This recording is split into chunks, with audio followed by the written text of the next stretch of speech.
Chapter 1921, Battle between Godkings. The talisman was simply too powerful, having exceeded over God and reached Godking. It was equivalent to a strike from a Godking, which was quite terrifying to overgods. Even though Jian Chen's chaotic body had reached the 11th layer, he would still become heavily injured from such a great attack if he was caught off guard.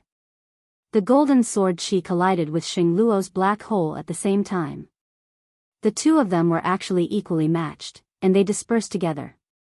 However, in the next moment, a shockwave from the talisman tore through the surroundings. It destroyed any residual power from the sword Qi and the black hole, sweeping out as a visible wave. All the overgods who encountered it were blown away. Sheng Luo's expression changed as well. Demonic aura shrouded his body along with the laws of devouring. He retreated with lightning speed. However, even with that being the case, the shockwave still blew him away, reducing him to quite a horrible condition.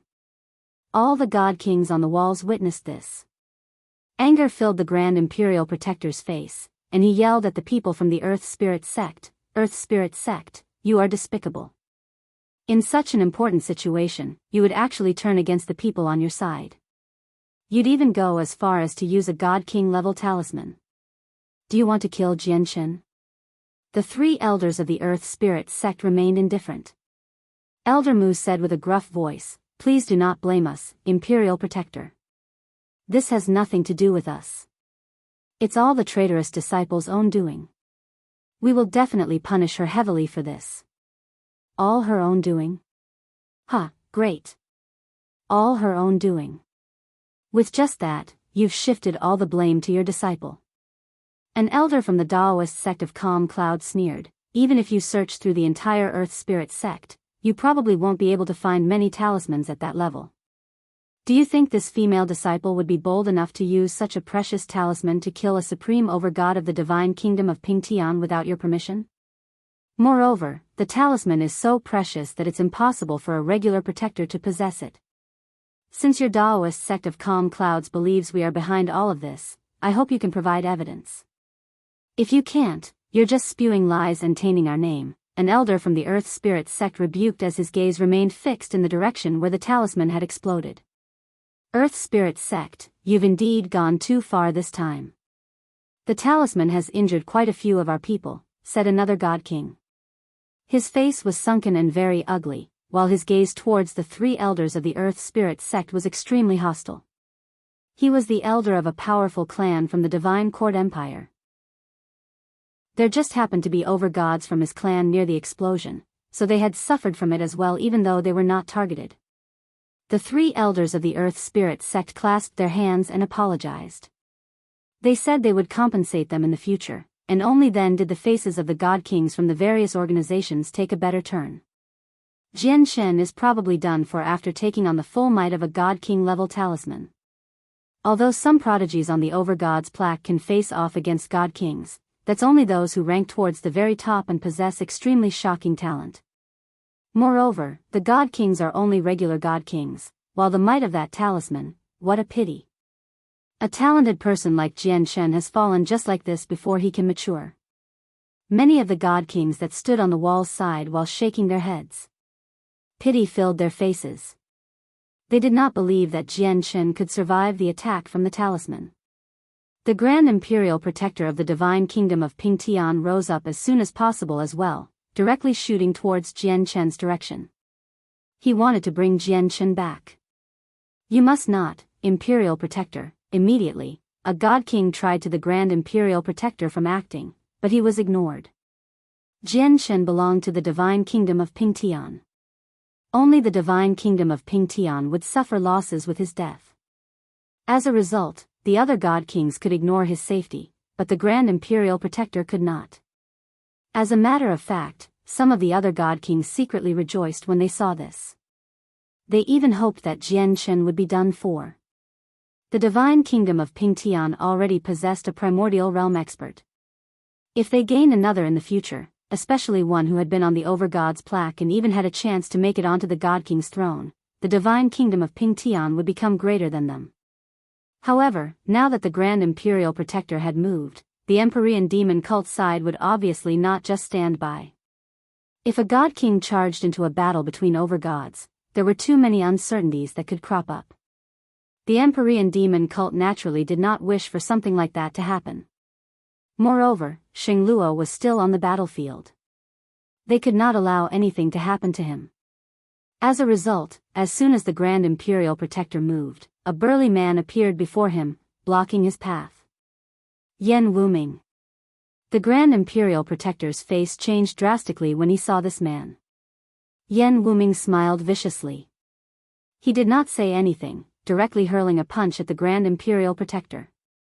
It was swift and straightforward, without any sloppiness at all. His simple punch possessed a devastating might. It was extremely terrifying, where space would distort wherever it passed by. Terrifying energy gathered in the fist, and just the pressure it gave off made the Grand Imperial Protector shiver. Yan Wuming was already a late God King. Moreover, he was the commander of the 9th Army, having defeated everyone in the Hall of Protectors to obtain the position.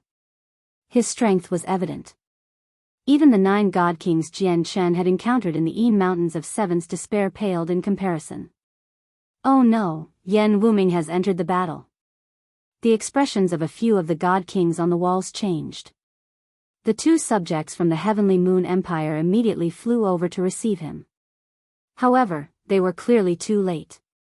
With a deep grunt, the Grand Imperial Protector became heavily injured from Yan Wuming's punch, spurting blood from his mouth.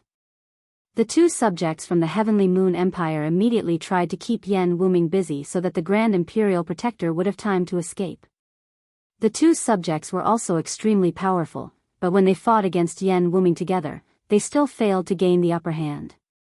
Instead, they were suppressed by Yan Wuming. Ha ha ha, since you're so eager to fight, this king will play around with you lot, laughter rang out from the Empyrean demon cult side. The commander of the 8th Army, Luo Duo, had taken part too. He smiled with bloodthirst. He, I'll test you out as well, Yaxi Lian giggled. Her voice was filled with a sense of charm, which was enough to confuse and disorientate people. The Grand Imperial Protector's movements had caused a domino effect.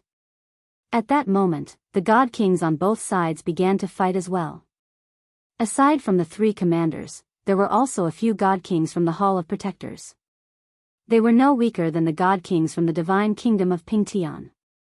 However, a battle between God Kings was just too devastating, not to mention it was a battle between so many God Kings. As a result, the God Kings of both sides all left the cloud plane and began fighting in outer space. If they were far enough away from the land, even the battles between primordial realm experts would not be able to impact anyone else. In the blink of an eye, all the God Kings on both sides had departed, only leaving behind a few overgods to lead the battle. Meanwhile, the Divine King and the vice leader of the Empyrean demon cult, Huayan, remained seated in outer space. A chessboard was placed between them, and the powerful shockwaves were unable to come into a range of 300 meters from them. At this moment, both of them were concentrating on the chessboard before them as if that was the center of their attention. Every tiny chess piece on the chessboard possessed the vital energies of the 2 primordial realm experts. On the surface, it only seemed like a game of chess, but in reality, it was another form of a battle. The calm surface hid unimaginable danger. Chapter 1922, Burning Fury. Many overgods naturally saw the patriarch of the Tian Yuan clan, Jian Chen, being struck by the God King level talisman as well. Even though many of them believed that Jian Chen was already dead now, it did not cause too great of a disturbance to the battle. Overgods could die at any time in a large-scale battle between overgods. Even the death of a supreme overgod like Jian Chen would only lead to a few sighs among people. What a pity. Before we could even decide the victor, you're already dead, Sheng said with pity. The shockwaves from the talisman had also struck him. However, since he was far away enough and most of the might landed on Jian Chen, he did not become injured. Jian Chen, let's see how you'll survive that. The woman with the fan who dealt the attack to Jian Chen had already backed out of the battle now. She stared at where Jian Chen was before coldly. His demise delighted her. Ha ha ha, don't you have the strength to make it onto the overgod's plaque? But so what? You still died to my hands in the end. Even though the talisman came from Master and killing you was the intentions of Master and the other two elders, you can't change the fact that you died to my hands. Humph, you'll pay a price for offending our Earth Spirit sect, even if you're a Supreme God King, let alone a Supreme Overgod, the woman with the fan sneered. When she thought about how she personally killed a Supreme Overgod and eliminated someone she completely hated, she felt utter delight. However, her smile suddenly froze. Her eyes widened as if she had just witnessed something unbelievable. She became completely stunned. A bloody body gradually rose up from the center of the battlefield between the Overgods. Blood covered his face, so it was difficult to distinguish his identity. However, powerful sword chi radiated from him, along with extremely great killing intent. The killing intent was so powerful that the world seemed to pale and origin energy seemed to tremble. The Overgods who fought in the center were all surprised as they revealed expressions of angst. It's Jian Chen. Heavens, the patriarch of the Tian Yuan clan is actually still alive. How is that possible? Being hit by a God King level talisman is akin to enduring a direct attack from a God King, yet the patriarch of the Tian Yuan clan has still managed to survive. A hubbub immediately rose up in the surroundings. If Jian Chen had really died, people would not have reacted so violently because that was what was supposed to happen according to their beliefs. However, he had actually managed to survive. He was only injured after enduring a God King strike as an Overgod. This shocked everyone, filling them with disbelief. Impossible. This is impossible. How is he still alive? How? Being struck by a God King level talisman while being caught off guard actually failed to kill him. How is this possible? The woman with the fan had already retreated to the walls of the fortress. When she saw Jian Chen rise up into the sky once again, she became completely astounded. At that moment, Jian Chen's killing intent was so powerful that it was truly terrifying. Just the killing intent had formed a deterrence, causing all the overgods of the Empyrean demon cult to back away from him. Even though many people knew that Jian Chen was heavily injured, the killing intent had surprised them all. As a result, none of them were willing to get anywhere near Jian Chen. They did not dare to attack Jian Chen either. Earth Spirit Sect. Jian Chen stared at the woman with the fan on the walls firmly as he said these words through gritted teeth. His voice was extremely gruff. He was fighting against a supreme overgod of the Empyrean demon cult, stopping him from killing more experts on their side. Not only did that save the people of the divine kingdom of Pingtian, but it would also allow the people from the other organizations to avoid dying to Xing Luo's hand. However, at such a crucial time, he had never expected that someone on his side would deal a sneak attack to him, making him endure the might of a God King unexpectedly. It would not have been too big of a deal if the Earth Spirit sect had launched a sneak attack against him at other times, but really, now of all times? With an opponent as powerful as the Empyrean demon cult before them, there were actually still people who did not see the bigger picture and turned on their own people. This made Jian Chen furious. Anger burned within him, to the point where he felt like he wanted to destroy everything. Something like this could never be forgiven. In the next moment, Jian Chen directly turned into a streak of light. He did not continue killing the people of the Empyrean demon cult. Instead, he directly charged for the walls, heading towards the woman with the fan. Her actions had completely infuriated Jian Chen, to the point where Jian Chen wanted to kill her regardless of the circumstances, situation, and even consequences. If he did not kill her, how was he supposed to vent his anger? How was he supposed to calm down? Calm down, Patriarch of the Tian Yuan clan. Patriarch of the Tian Yuan clan, please remain level-headed. You must look at the bigger picture. You can't act purely on impulse. Many overgods from the powerful organizations communicated with Jian Chen secretly. Now that they faced a powerful enemy, not only would turning on each other lower their morale, but the effects would be drastic as well. Protector Gong and Protector Wu from the Earth Spirit sect stopped Jian Chen in the first moment. They bellowed at him, Patriarch of the Tian Yuan clan, what are you doing instead of killing the enemies? The two of them spoke righteously, completely ignoring the fact that their junior had just dealt a sneak attack to Jian Chen. Piss off. Shen did not waver at all and roared out. His shockingly sharp gaze was filled with killing intent as the startling rainbow sword danced, emitting a blinding strand of sword chi. The sword chi's might did not weaken at all. Instead, it was even more powerful compared to before. Protector Gong and Protector Wu were already heavily injured. They were not the opponent of such a powerful strand of sword chi. Just that bisected them along the waist. Who dares to stop me? Shen roared out and opened a path with his startling rainbow sword. He directly killed his way towards the woman with the fan as fury burned within him. At that moment, Shen seemed to become an angry beast. He was even more powerful than before he was injured, making him unstoppable. Overgods both on his side and against him in his path stood aside as they stared at Shen in complete fear. Heavens, is the patriarch of the Tian Yuan clan really injured? Why do I feel like he's much more terrifying than before he was injured? Is he injured at all? Many overgods were shocked as they fought and observed Shen at the same time. Junior Chen, run. Protector Wu and Protector Gong called out to the woman from afar. However, as soon as they had said that, a few overgods from the Empyrean demon cult encircled them. Demonic aura surged, and their heads were smashed to pieces, wiping out their souls. Protector Wu and Protector Gong both died to the hands of the Empyrean demon cult. Meanwhile, the woman with the fan had already become pale-faced. Her body trembled as she stood on the walls, while her gaze towards Shen was filled with fear.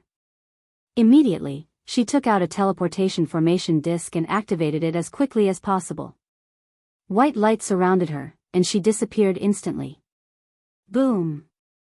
Just when the woman had fled, a powerful strand of sword chi shot over, directly landing where she had stood before, creating a great sound. Shen hovered before the walls as he stared at where the woman had stood before. His face was extremely sunken.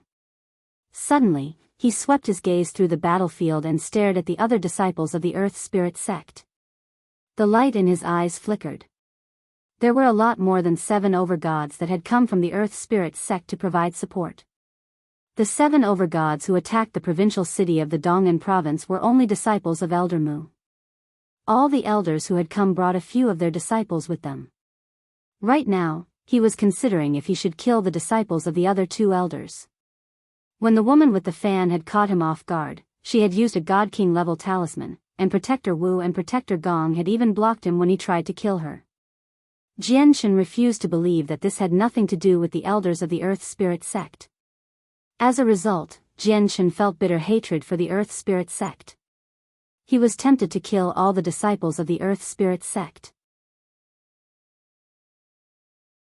Chapter 1923, Xing Luo's Identity. Shen, don't get carried away. After the battle, I swear I will make the Earth Spirit sect give you an explanation for what they have done.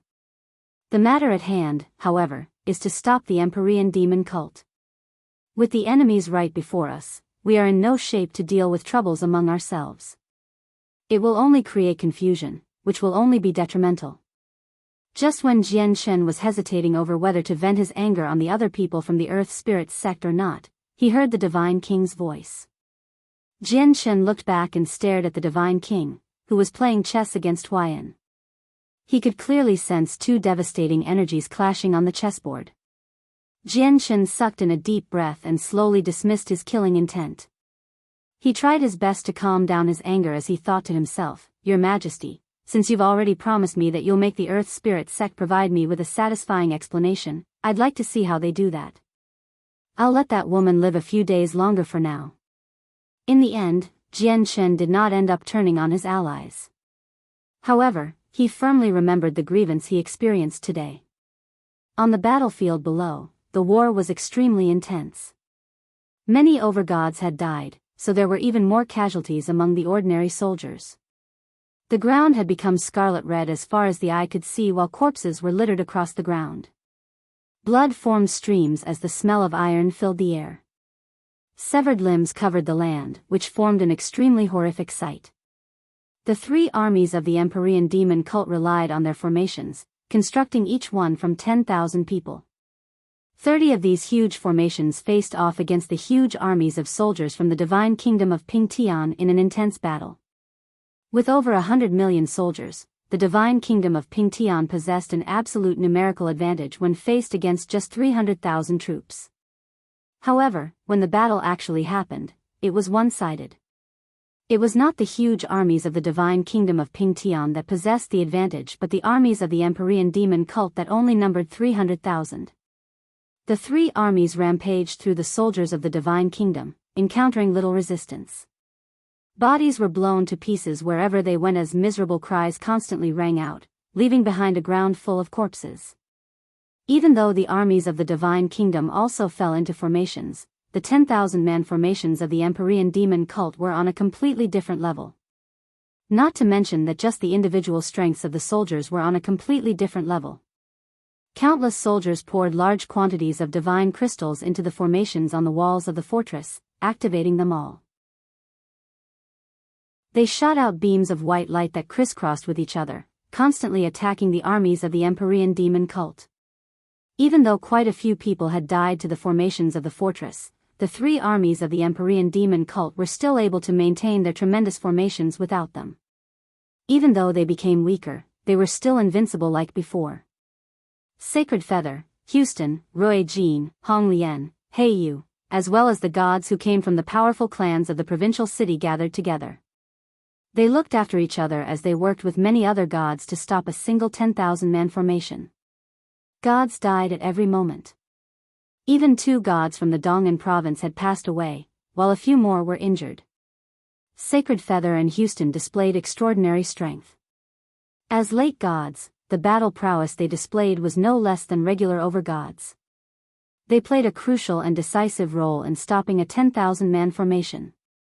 Rui Jin, Hong Lian, and Heiyu all wore armor as they wielded saint artifacts, attacking as hard as they could. They displayed their strength without holding back at all, transforming into their original forms. A dragon and a phoenix worked together with an alligator. However, even with that being the case, the 3 of them were heavily injured and covered in blood. They were covered in vicious wounds. Even though Sacred Feather and Houston possessed extraordinary strength, they were unable to remain unscathed during such a large battle. They had also become heavily injured.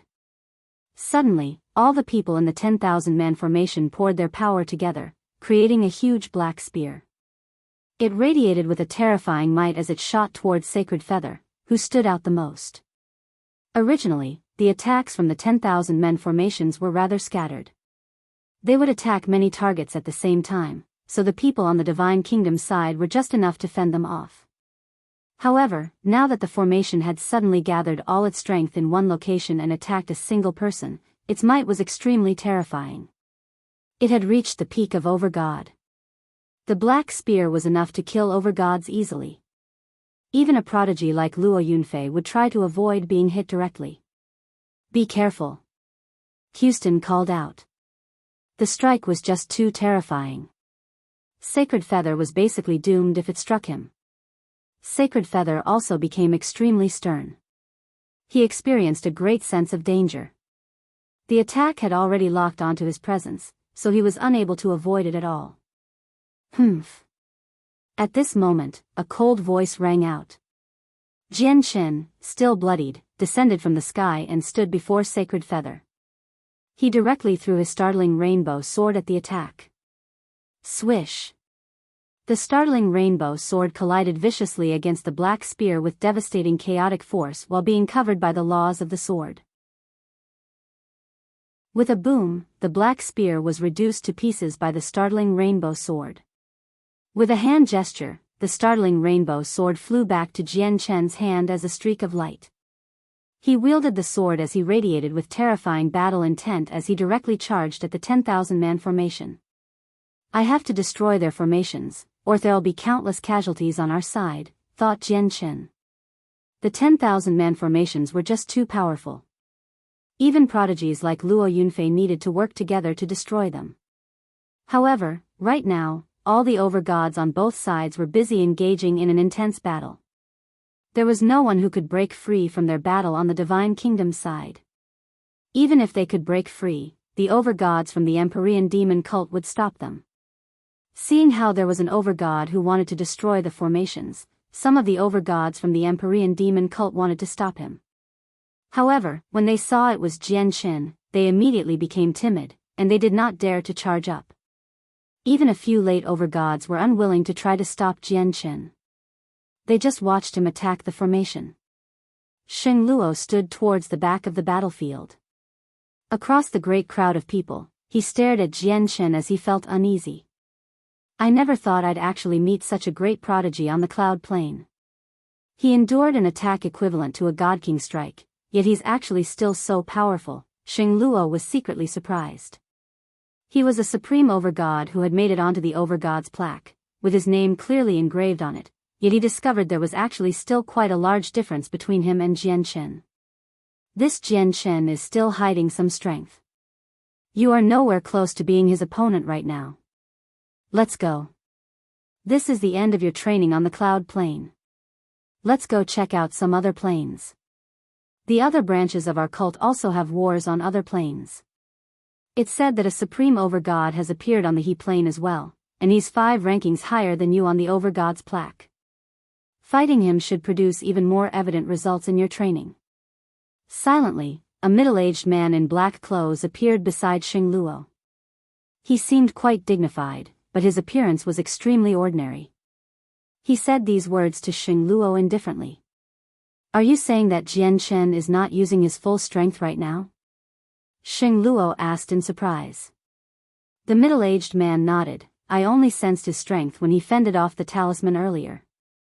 That's right, Jian Qin is extremely powerful. At the very least, he's someone who can claim to be invincible among overgods. There's probably no one who can beat him as long as Godkings don't appear. There's quite a great difference between you and him. The middle-aged man paused there before continuing. However, don't become depressed. You can't forget that you're the Grand Elder's disciple. With his nurturing and the resources of the Empyrean demon cult, your future is limitless. Moreover, the cultivation method you practice directly comes from the Great Elder.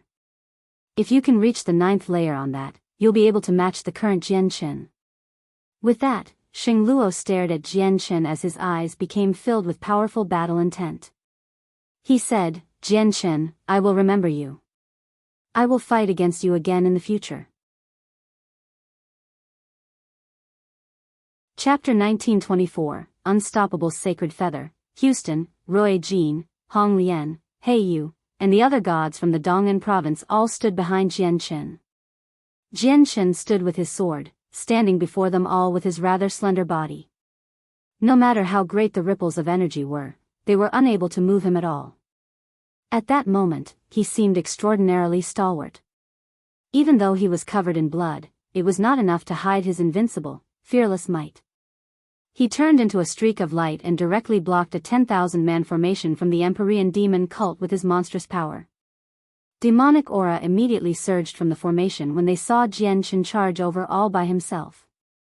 The vitality of the soldiers fused into one as they all poured their energy into the formation. After the formation amplified and converted it, the energy turned into an extremely thick beam of black light. Boom! The sword chi on the startling rainbow sword seemed to explode, colliding with the black beam of light. Jian Qin's strike dispersed the beam of energy, turning into terrifying energy that wreaked havoc in the surroundings. Jian Qin remained as still as a mountain within the storm of energy. His presence rose once again after dealing out that strike. Right now, he was like an injured beast, making him extraordinarily scary. The more he fought, the braver he became. In reality, he was just slowly releasing his strength. The huge formation before him shook violently. Not only did they come to a halt, but they even staggered back as the powerful shockwaves rammed into the formation heavily. Jian Qin strode through the air, moving against the violent streams of energy. He directly stabbed out, making his sword shine brilliantly and radiate with sword chi. The sword directly cut through the energy, striking the formation without weakening at all. The strike's might was extremely great, enough to cause countless overgods to pale. Vaguely, it seemed to have exceeded overgod and reached a higher level. Immediately, the 10,000-man formation shook violently after enduring Jian Qin's strike. The formation scroll they collectively controlled even began to flicker. Over half of the people in the formation vomited blood, becoming heavily injured. Jian Shen had directly heavily injured several thousand people with that strike. It was so powerful that many of the overgods in the battle could not help but feel secretly surprised. How is the patriarch of the Tian Yuan clan so terrifying? This has completely exceeded Luo Yunfei's strength. He endured the attack from a Godking level talisman earlier. Look at him, covered in blood. He must be extremely heavily injured. But why is he still so powerful? Is the patriarch of the Tian Yuan clan an overgod or a Godking? At this moment, the overgods in the sky began to observe Jian Shen, regardless of which side they stood for. The overgods that belonged to the Empyrean demon cult secretly panicked. Before the battle, their commanders had warned them specifically to protect the formations. Once overgods from the divine kingdom of Pingtian tried to attack the formations, they had to stop them. This was because once the formation was broken, the might of the army would plummet. In the end, it would lead to a large number of deaths. However, when they saw how powerful Jian Shen was, they all shivered in fear. None of them were bold enough to try to stop Jian Shen.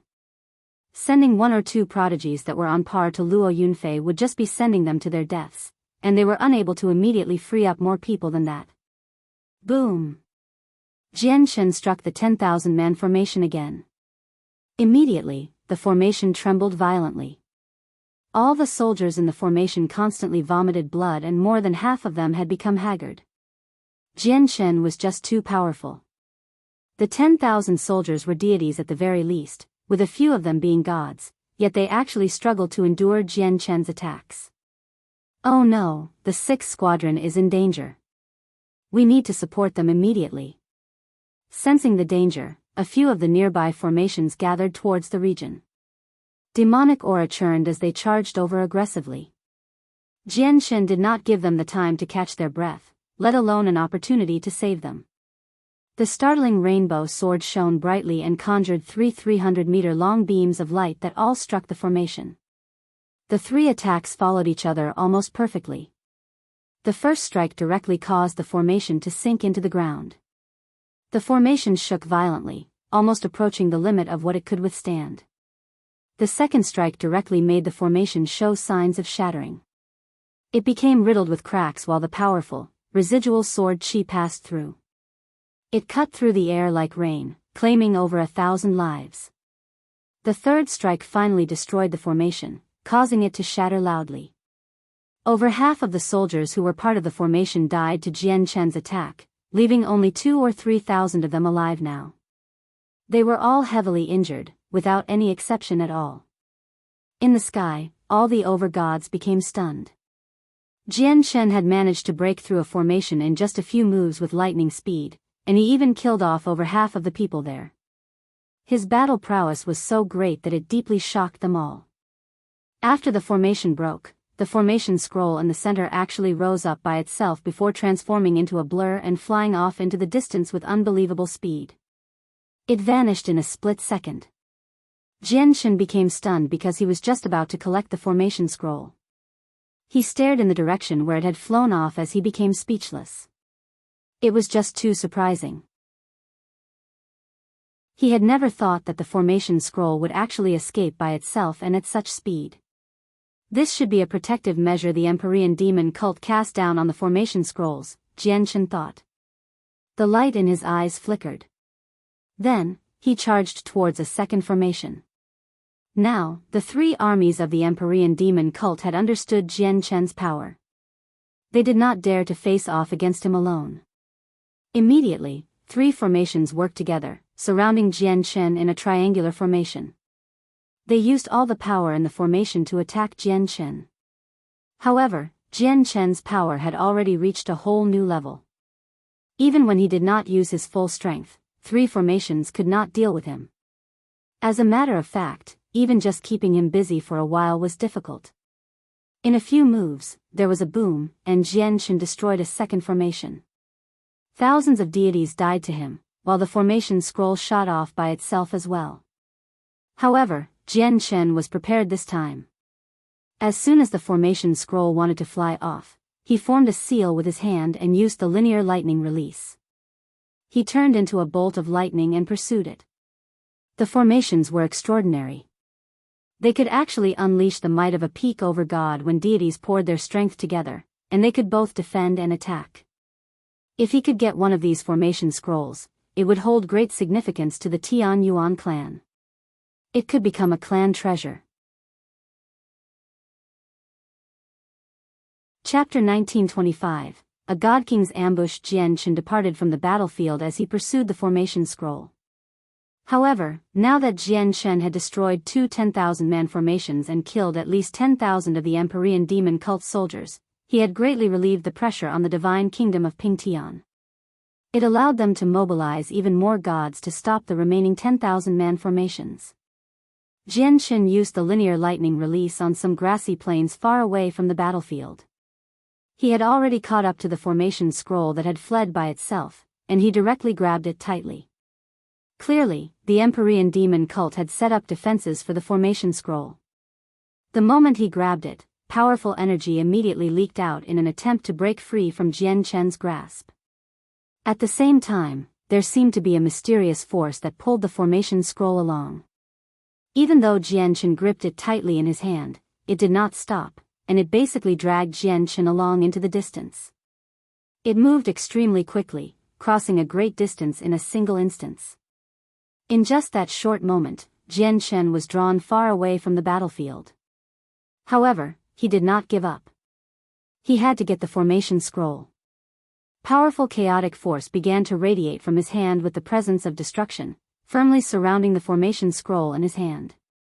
At the same time, the laws of the sword condensed in the surroundings and revolved around Jian Chen.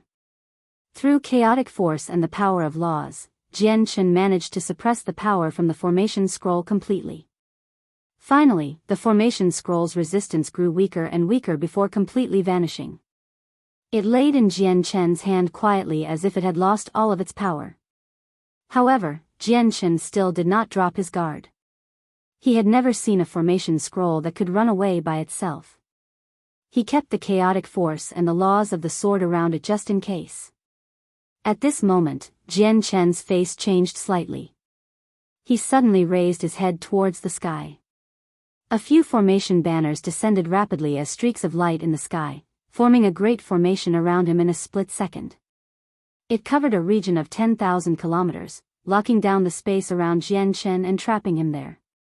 The scene around Jian Chen immediately changed when the formation was activated. It turned into a desert filled with yellow sand that extended as far as the eye could see. At the same time, a blade that shone with great resplendence suddenly appeared behind Jian Chen. Terrifying energy was compressed into the blade. It possessed the power to cut through space, cleaving towards Jian Chen's head mercilessly. Not only was the strike fast, but it was also accurate and vicious. It wanted to slice Jian Chen's soul to pieces in a single blow. Moreover, the energy within it was tremendous and extremely terrifying, and it made even space distort. The blade basically appeared at the same time as when the formation had activated. The enemy wanted to claim Jian Chen's life by catching him off guard. However, Jian Chen was far greater than he ever was in the past. He was already on guard when he saw the formation banners descend from the sky. A gleam of light shone through his eyes as he became extremely stern. He did not hesitate at all. A large quantity of chaotic force surged out from his chaotic Niden, filling every inch of his body as he pushed the power of his chaotic body to its absolute limit. At the same time, chaotic force seemed to burn on his startling rainbow sword. Along with the power of laws, he slashed behind him without any hesitation at all. Jian Chen understood just how powerful the ambusher was, so he used his full strength in the strike without hiding anything at all. Finally, at this moment, he revealed the strength of the 11th layer of the chaotic body. Boom! The startling rainbow sword collided with the glowing bald. Just like the collision between two comets, a great explosion erupted. Terrifying energy surged into the surroundings, causing the space there to twist heavily. Jian Chen drifted backwards after the strike as blood oozed from the corner of his mouth.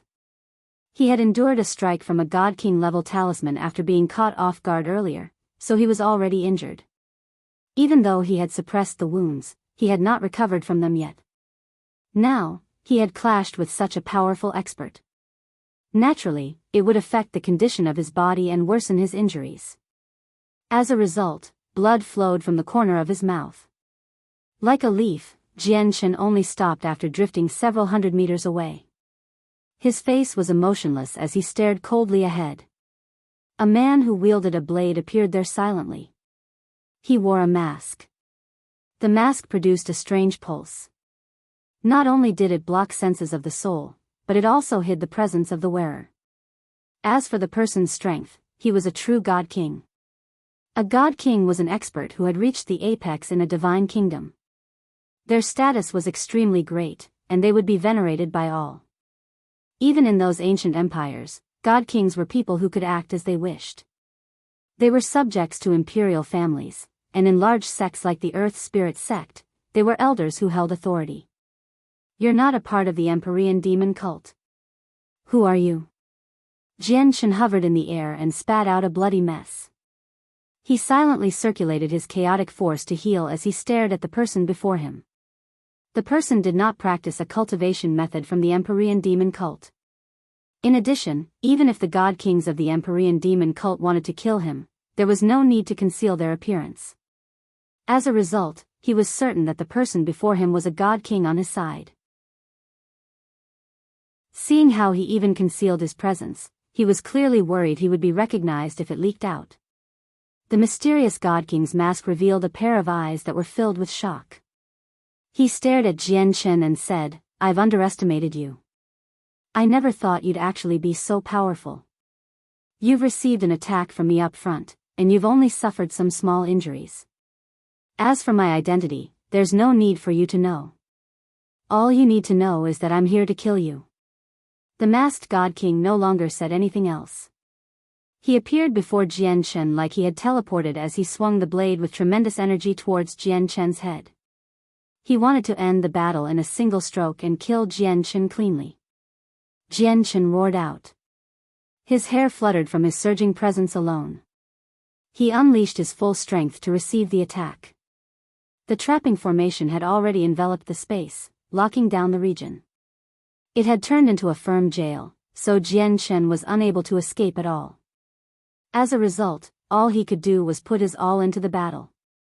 Jianshen had already equipped his god artifact armor. He needed to use everything he had when he faced a God King while injured. He could not afford to hide anything. Daluo sword. Jianshen used the Daluo sword right from the start. Not only did the golden sword chi contain his comprehension of the laws of the sword, but it also contained the power from the 11th layer of his chaotic body. As a result, the sword chis might surpass the limits of Overgod and reached God King in the end. Faced with Jianshen's surprising attack, the masked God King became shocked. He could clearly sense just how powerful the sword chi was. He could not help but become amazed. Was this the power an Overgod was supposed to possess? However, even though Jianshen's strength astounded him, he did not show any mercy at all. The blade in his hand collided with the golden sword chi with devastating power. Chapter 1926. The Ambusher. With a loud boom, a single strike from the masked God King dispersed Jianshen's golden sword chi. Space trembled as energy rampaged. A light flickered around the masked God King. He used the power of laws to protect himself, easily enduring the shockwave from the attack. He immediately dealt out a second strike after the first. He charged at Jianshen with lightning speed as terrifying energy condensed on his blade. He swung it as the power of laws revolved around it.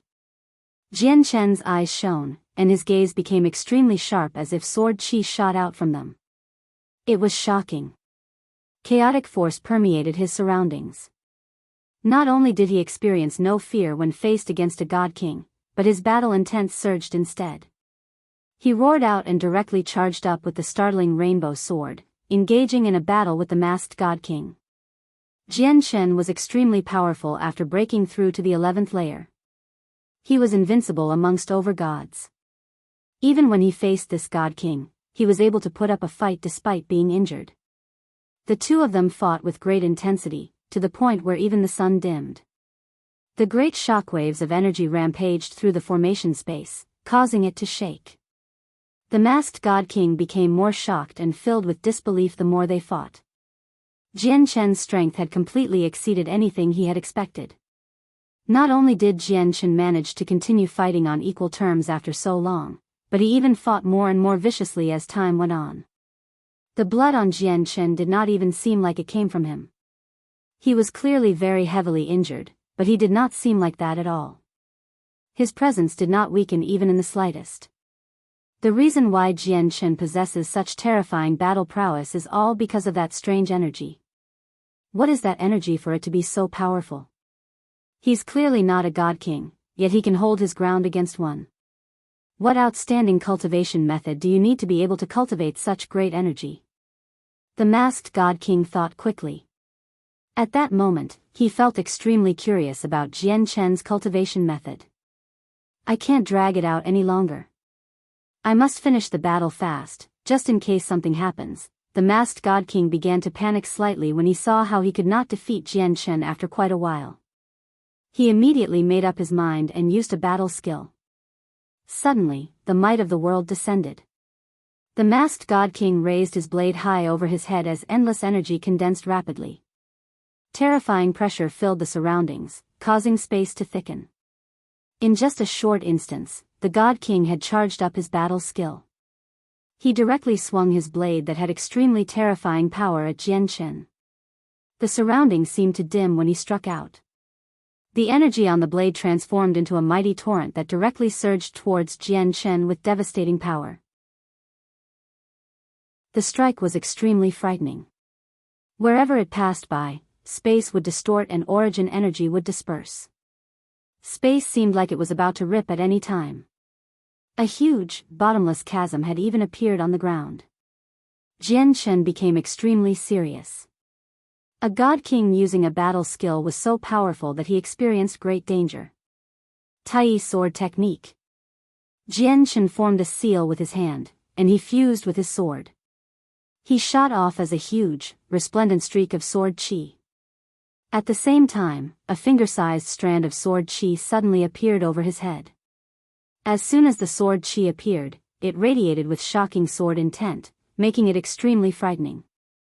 However, the battle skill the masked God King used possessed the might of the world, so the sword chi did not stand out much. Boom! A God King's battle skill was just too powerful. The two attacks collided, and Jian Chen was sent flying as blood spurted from his mouth. A white mark had appeared on the armor he was wearing. Even though the armor no longer possessed the powers of a god artifact, it was still tough. As a result, even a battle skill from a God King was unable to damage it at all. However, all the force within the strike was transmitted into Jian Chen's body. Just that worsened Jian Chen's wounds. However, at the moment the two attacks clashed, the tiny strand of sword chi above Jian Chen's head turned into a streak of white light that punched through the storm of energy at a speed even faster than lightning. It headed directly towards the God King's forehead. The sword chi moved just too quickly. It used the might of the battle skill and the rampaging energy as a cover, so the masked God King failed to notice it at first. As a result, it was too late when he noticed it. Spurt. The sword chi directly shot into the masked God King's forehead, leaving behind a bloody hole. Arg! The masked God King shrieked out in pain while the might of a God King condensed around him dispersed at that moment. Even his blade fell to the ground. He clutched his head with both hands as he shrieked out in excruciating pain while his face became extremely pale. The mask on his face shattered with a clink, revealing an old face. He was an old man, and his face was covered in wrinkles. However, the muscles on his face were all distorted as the pain from his soul made his body tremble violently. I never thought his soul would remain intact after taking on a strand of profound sword chi. God Kings really are powerful.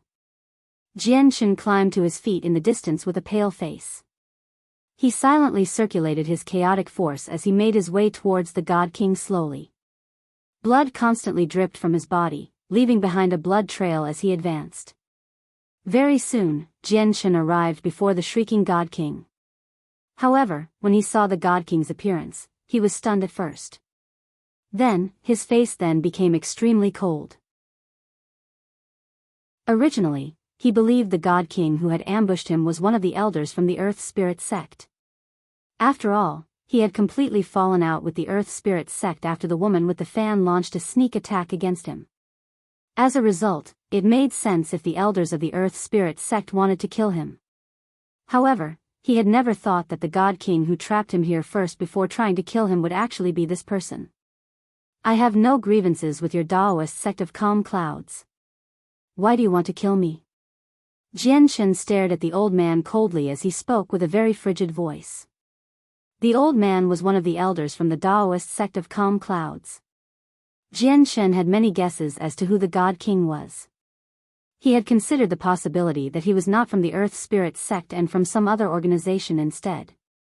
However, he had never thought it would be an elder of the Daoist sect of calm clouds. In the main hall before, the Daoist sect of calm clouds were the only people who appeared amiable to him. They even stood on his side to discredit the elders of the Earth Spirit sect. Chapter 1927, Slaying the God King. Tell me, why do you want to kill me even though I have no grievances with the Daoist sect of calm clouds? You even used a God King level trapping formation to cut off all chances of me escaping. You want to kill me no matter what, Jianshan growled. His voice was extremely cold as killing intent and fury built up inside him. The God King trying to kill him did not come from the Earth Spirit sect, nor did he come from some other organization. Instead, he came from the Daoist sect of calm clouds that had behaved most amiably to him. This was just too surprising. By now, the elder of the Daoist sect of calm clouds had already suppressed the heart-wrenching pain from his soul. After he realized that Jianshan had learned his identity, his face immediately became extremely ugly. At the same time, he felt much disbelief. He had never thought that not only would he fail to kill Jianshan with his strength, but he would even end up heavily injured with his identity exposed instead. After all, he was not someone who had just become a God King. Instead, he had remained as an early God King for over 100,000 years, reaching the peak of early God King. He was about to break through to mid-God King. Jianshan, since you already know who I am, there's no need to say anything else. Let's fight. The only way you can leave this place today is by killing me, the God King said coldly. He took out a pill from his space ring as quickly as possible and ingested it before attacking Jianshan again with his blade. My identity has been exposed. I have to kill Jianshan today no matter what. The elder made up his mind about killing Jianshan when he struck out. If his identity had not been exposed, he still could have chosen to retreat. However, he could not choose to retreat now. Otherwise, there would be endless problems. He did not possess a body as tough as Jianshan's. Now that his soul was injured, his battle prowess was directly affected as well. He was no longer as powerful as he was during his peak. Jianshan channeled his chaotic force as he guarded his body with light. The startling rainbow sword exploded brightly as he engaged the elder of the Daoist sect of calm clouds. In comparison to the injured elder, Jianshan's battle prowess did not weaken at all. Even though his wounds were very deep, and he was covered in blood, he had the support of the chaotic body, which allowed him to unleash his full strength even when heavily wounded. Jianshan repelled the elder's attacks as he ingested a soul recovery pill quickly to replenish the power of his soul he had expended when he used the profound sword chi. Although he could send out 2 strands of profound sword chi each time, the power in his soul would be drained clean if he did that. At such a time, he would be reduced to his weakest state. If he could not kill the God King with that, he would definitely become the person who died instead. As a result, Jianshan was only bold enough to use a single strand of profound sword chi. He needed to recover 80% of the power of his soul before he would use the second strand. You want to kill me for my cultivation method, right? Jianshan yelled at the elder from the Daoist sect of calm clouds. Their battle was extremely intense, where energy rampaged through the air like waves. It was extremely ferocious. Both of them received wounds of varying deepnesses. The elder's blade struck Jian Chen multiple times, to the point where Jian Chen would spit blood. His organs had been shaken to pieces. The elder from the Daoist sect of Calm Clouds had also received rather heavy wounds. His body was covered with vicious slashes while he had also been impaled in the chest. His blood scattered across the sky. Every single drop of it gave off powerful pulses of energy. However, as the battle went on, the elder's wounds rapidly worsened, causing his battle prowess to become weaker and weaker. The piercing pain from his soul affected him greatly. If he were not a God King and possessed an extremely powerful soul, just the strand of profound sword chi would have been enough to claim his life. Suddenly, the elder bellowed out. Invisible flames seemed to sprout up from his body, causing his presence to rapidly increase. He had chosen to burn his vitality for greater strength. At the same time, he used a battle skill again. He used his blade to cut through space as a blur, swinging it towards Jian Chen with the might of the world. At the same time, he said coldly, "We're just shifting the blame of your death to the Earth Spirit sect. Once you're dead, no one will think it was our Daoist sect of Calm Clouds that killed you. They'll only think of the Earth Spirit sect. But don't worry, Jian Chen. Although you're going to die to my hands today, our Daoist sect of Calm Clouds will work with the divine kingdom of Pingtian to attack the Earth Spirit sect together in the future. It'll be like avenging you. Is that the case? However, I won't let the schemes of your Daoist sect of Calm Cloud succeed. I will deal with my own grievances with the Earth Spirit sect. There's no need for your sect to interfere," Jian Chen said coldly. At this moment, he had just replenished all the power of his soul he consumed through the profound sword chi using the soul recovery pill. Seeing the elder's blade approach him with the might of a battle skill, Jian Chen suddenly put the armor on him away. He used his body to endure the devastating strike while he pushed the defense of his chaotic body to its limits. Spurt. Blood splashed as the blade passed through Jian Chen's body with frightening power. The power had almost cleaved Jian Chen in half, causing him to constantly spit blood while his face became extremely pale. Moreover, a great power that belonged to a God King rapidly spread through his body. It directly headed towards his soul, wanting to destroy it. Jian Chen coughed up a few mouthfuls of blood, but his lips curled into a cold smile very soon. With a thought, surging sword intent suddenly appeared, and the finger-sized profound sword chi appeared above his head once again. However, there was not just a single strand this time but two. The elder's soul was already injured. Coupled with the burning of his vitality, his soul had become even weaker. Jian Chen refused to believe he had the ability to take on the two strands and survive. Jian Chen did not feel completely confident about killing a God King with a single strand of profound sword chi, but he did when he used two strands. The elder of the Daoist sect of Calm Clouds sensed the danger when he saw the strands of profound sword chi, and his face suddenly changed. However, he did not have the time to react at all. The two strands of profound sword chi shot out at the same, disappearing into his forehead. The elder's body immediately shuddered violently while his weakened soul directly shattered from the two strands of profound sword chi. It dispersed into the surroundings, having been wiped out. A God King died just like that, slain by an over-god. At the same time, the power of Jian Chen's soul was completely depleted. He felt the world spin around him as he felt drowsy. Then he collapsed onto the ground powerlessly. His chest heaved heavily. The God King's power continued to rampage within him, directly surging towards his soul. Jian Chen closed his eyes as he laid on the ground powerlessly. He used the last of his willpower to control his chaotic force in resistance, wiping out as much of the power as he could. Boom! At this moment, with a loud sound, the trapping formation the elders of the Daoist sect of Calm Cloud set down shattered. A woman in a green dress slowly walked over from outside. The woman was not old. She only seemed to be in her 20s. She possessed an alluring beauty, where every action and word from her possessed a fatal level of charm. In particular, the light in her eyes constantly changed. At times, it was gentle like water, charming and extremely pleasant as if it could melt the hearts of all men. At other times, it was extraordinarily cold, like the unmeltable polar ice caps, filled with heavy killing intent to the point where it was impossible to stare into them directly. Jianshen opened his eyes as he laid on the ground. When he saw the woman, his eyes suddenly narrowed, and he cried out inside, "Commander of the 7th Army, Yaxi Lian." Chapter 1928. Yaxi Lian's intentions. The curvy, beautiful young lady in a green dress was the commander of the 7th Army from the Empyrean demon cult, Yaxi Lian. According to the Divine King, this woman was transformed from a nine-tailed fox. The moment Jianshen recognized her as Yaxi Lian, his mind temporarily blanked out. He sighed gently and slowly closed his eyes. His heart sank completely. He had just killed a God King elder from the Daoist sect of Calm Clouds who wanted to claim his life, avoiding danger. However, he never thought someone even more terrifying would appear before he could even catch his breath.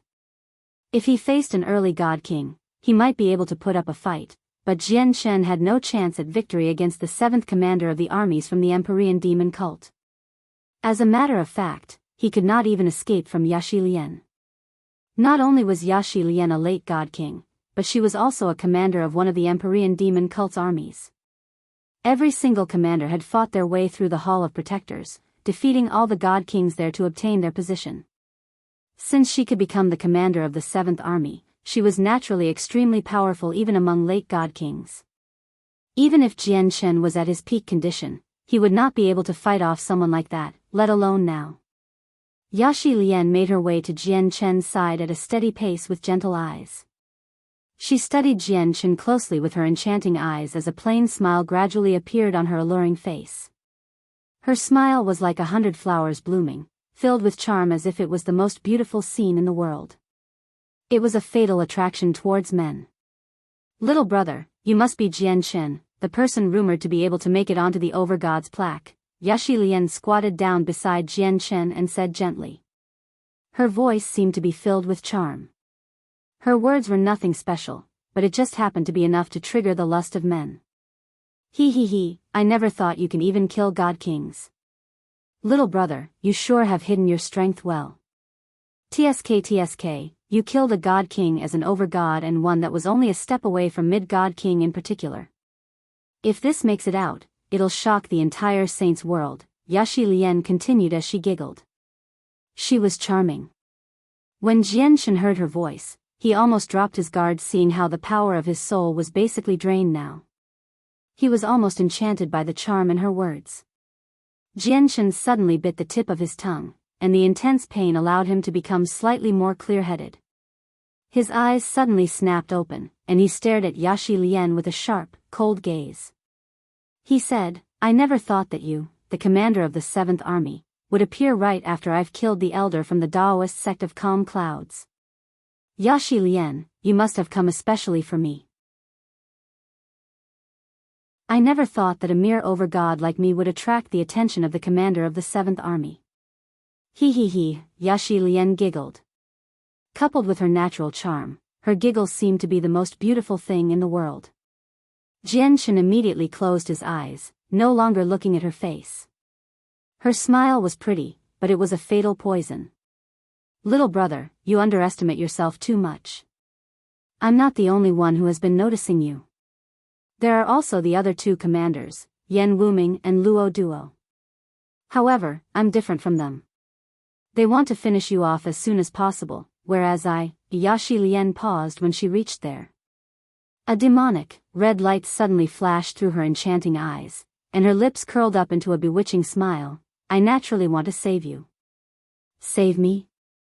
Jianshen opened his eyes and stared at Yaxi Lian indifferently. He sneered, "Do you think I'm as easy to trick as a child?" He, I knew you wouldn't believe me, so let me show you so that you believe me.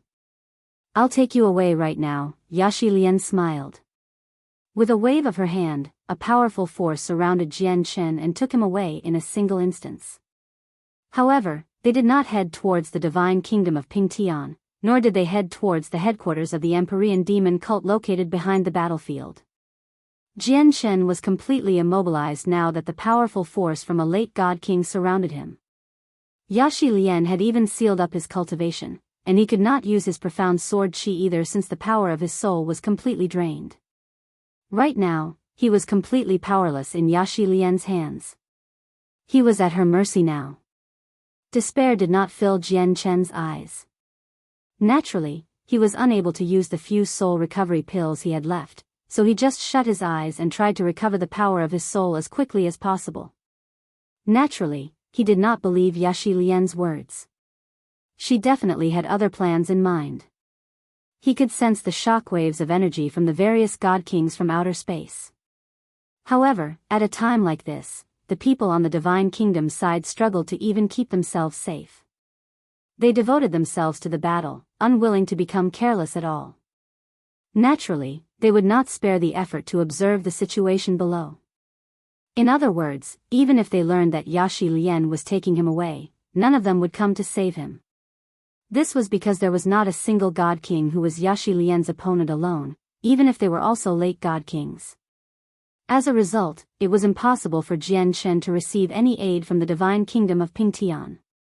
At this moment, Jian Chen's face suddenly paled even more, and he almost fainted. The power of his soul he had just recuperated after so much difficulty was suddenly all drained, without a single drop left. Jian Chen avoided falling unconscious through his great willpower. However, he was instead more relieved now, compared to how nervous he was when he first encountered Yaxi Lian. Yaxi Lian moved extremely quickly. A while late, after traversing a great distance, she brought Jian Chen to a gloomy cave and gently placed him down on the cold, damp ground. "Little brother, look, aren't I saving you? Don't worry, I've chosen an extremely well-hidden place. No one can find here. There are only the two of us here." Yaxi Lian gently stretched her body. She stared at Jian Chen charmingly as if she wanted to enchant his soul. Afterwards, she gently laid down on him. Over half of her dainty body rested on Jian Chen. She smiled faintly as she pressed her beautiful face with exquisite features before Jian Chen. Their faces were only an inch apart, almost stuck together. Let alone smelling Yaxi Lian's fragrance, Jian Chen could even sense her gentle breath at such proximity. As she breathed, warm air would rush across his face. "Yaxi Lian, you're already a late God King, while I'm just an over-god. Even if you want to absorb my essence, you should find an expert on the same level as you and not me. With my current level of cultivation, I probably won't be able to provide you with anything at all," Jian Chen said coldly. He had already guessed Yaxi Lian's intentions, so he was not surprised.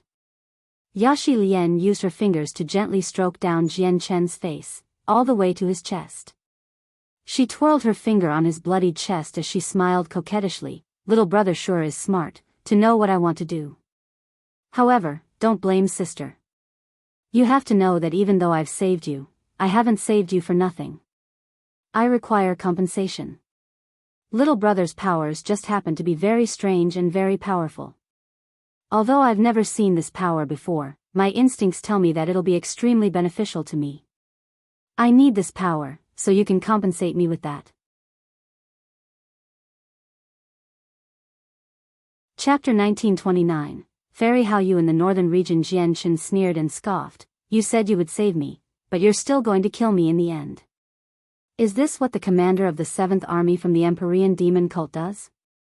Yaxi Lian giggled. She rested half of herself on Jian Chen and gently wriggled her body.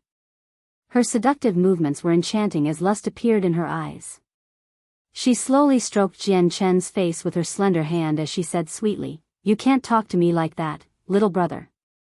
I really do want to save you when I said that, so how can I kill you? After all, you'll bring me so many benefits that I'll never mistreat you. All I need to do is absorb your power.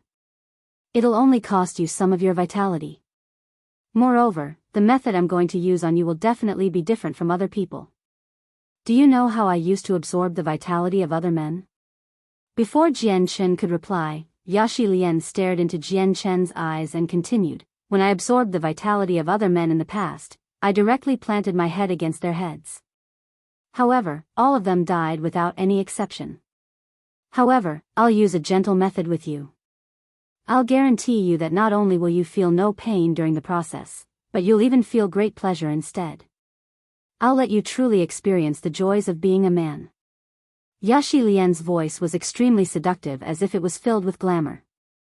Anything she did or said was enough to provoke the flames of desire in a man. Even Jianchen found it rather difficult to endure Yaxi Lian's charm now that the powers of his soul were completely drained. Her words seemed to become a bewitching voice in his head, booming through there and attacking the last portion of clarity he protected as if it wanted to destroy his rationality. In his body, his blood flowed extremely quickly. At the same time, a flame that he had buried extremely deeply burned brighter and brighter. Little brother, you're the first man I'm treating like this. Do you think I'm good to you? But you don't have to worry too much. I can tell that your body is extremely tough, where your regeneration is far greater than anything I've seen before. As a result, you won't die after I absorb your vitality. And if you perform to my satisfaction, I'm even willing to make an exception and take you under me as the only person who serves me. Yaxi Lian giggled as her eyes shone while staring into Jianchen's. With Jianchen's extremely great regeneration, he could become an exceedingly great human cauldron that could assist her cultivation. Yaxi Lian, I'm afraid you'll be disappointed. Since you can tell the energy I use is extremely powerful, you should naturally understand that no regular body can endure it. Do you believe that you'll fail to benefit at all if you try to absorb my energy, and you'll become heavily injured instead? You'll only end up harming yourself in the end, said Jianchen. At the same time, he began to panic inside.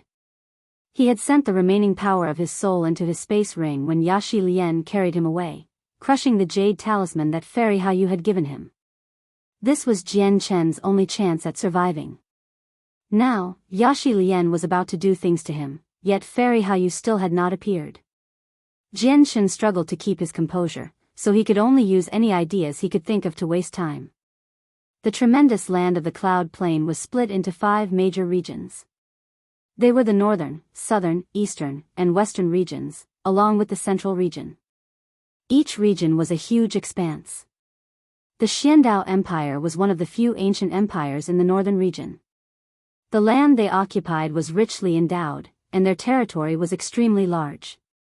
Even among all the ancient empires in the northern region, the Xuandao Empire could make it into the top 3 without any difficulty. Right now, the imperial capital of the empire was holding a martial competition that was held once every 10,000 years. People had gathered from all regions of the empire such that the imperial capital became extraordinarily busy. The competition's location was extremely crowded as well. Several dozen platforms surrounded by barriers supported the intense battles between godhood experts. A piece of land 10 kilometers wide hovered above all the platforms. It was covered with precious herbs and orchids, where every single one of them was worth cities. They gave off lovely fragrances, so it seemed like a floating garden. A middle-aged man stood in the garden. He wore dragon robes, and he appeared dignified. His eyes shone as he looked around, vaguely giving off the presence of a god king. He was the emperor of the Xuandao Empire. Beside the emperor were 2 women who possessed otherworldly beauty. They were not old, only in their 20s. The 2 women sat there casually as they ate the precious fruits. They conversed as they paid attention to the competition below, directly ignoring the emperor. The emperor of the Xuandao Empire was not seated. Instead, he stood beside the 2 women quietly while reverence filled his face. He did not dare to speak. Sister Hao Yu, how do you feel about the performances of this generation's juniors from my empire? One of the women took a bite out of her fruit as she giggled at the woman before her. Fairy Hao Yu glanced down casually and said, quite impressive. There are a few talented people who might become god kings in the future. At this moment, Fairy Hao Yu paused. She looked at a young man in the sea of people and said, but Sister Tian Shuang's disciple is extremely outstanding. There are barely any overgods who can match up to him. He probably already possesses the strength to make it onto the overgods plaque. The woman referred to as Tian Shuang smiled, naturally. You need to keep in mind whose disciple it is. In all these years, I've accepted a few disciples, but all of them were disappointing. Only this disciple called Man Yi satisfies me slightly. At this moment, Tian Shuang said to the emperor beside her, "Call Man Yi over." "Yes, ancestor." The emperor replied politely and immediately ordered people to call for him. Very soon, a burly young man flew to the garden. He bowed at Tian Shuang and Hao Yu and said, "Greetings to master." "Greetings to senior." There was reverence from the bottom of his heart on his face. "Man Yi, after the competition, go attempt the Overgod's plaque.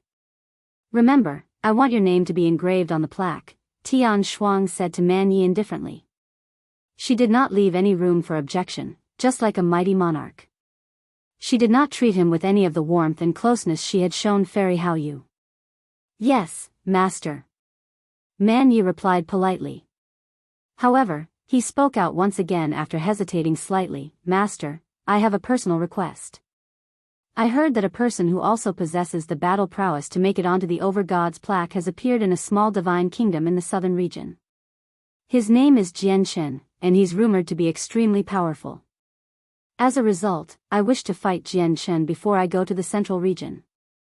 I don't believe someone like that can appear in a backwater divine kingdom, so I want to try him out." Man Yi was very much against Jian Chen. He had not made it onto the Overgod's plaque, yet his name had already reached the northern region. He, Man Yi, also possessed the strength to make it onto the Overgod's plaque, but he was basically unknown in the southern region. "Oh, really?" Tian Shuang was surprised. She immediately agreed, "I give you permission." Fairy Hao Yu raised an eyebrow. She did not even look at Man Yi and said indifferently, "There's no need for you to go to the southern region. Jian Chen and you are on two different levels." Tian Shuang produced an interjection of surprise when she heard that. She stared at Fairy Hao in surprise and asked out of curiosity, "Sister Hao Yu, have you seen this person called Jian Chen before? And when you said that he's on a completely different level, are you saying that my disciple Man Yi is on the higher level, or is he on the higher level?" Just when Fairy Hao Yu wanted to say something, her expression suddenly changed. She said, "Oh no, the jade talisman I left with him has shattered. The southern region is just too far away. It's impossible to reach there in a short amount of time. Sister Tian Shuang, lend me your disc of heavenly ways." Fairy Hao Yu spoke rather worriedly. She understood Jian Chen. Since he had crushed the talisman she had left with him before, he must have encountered life-threatening danger.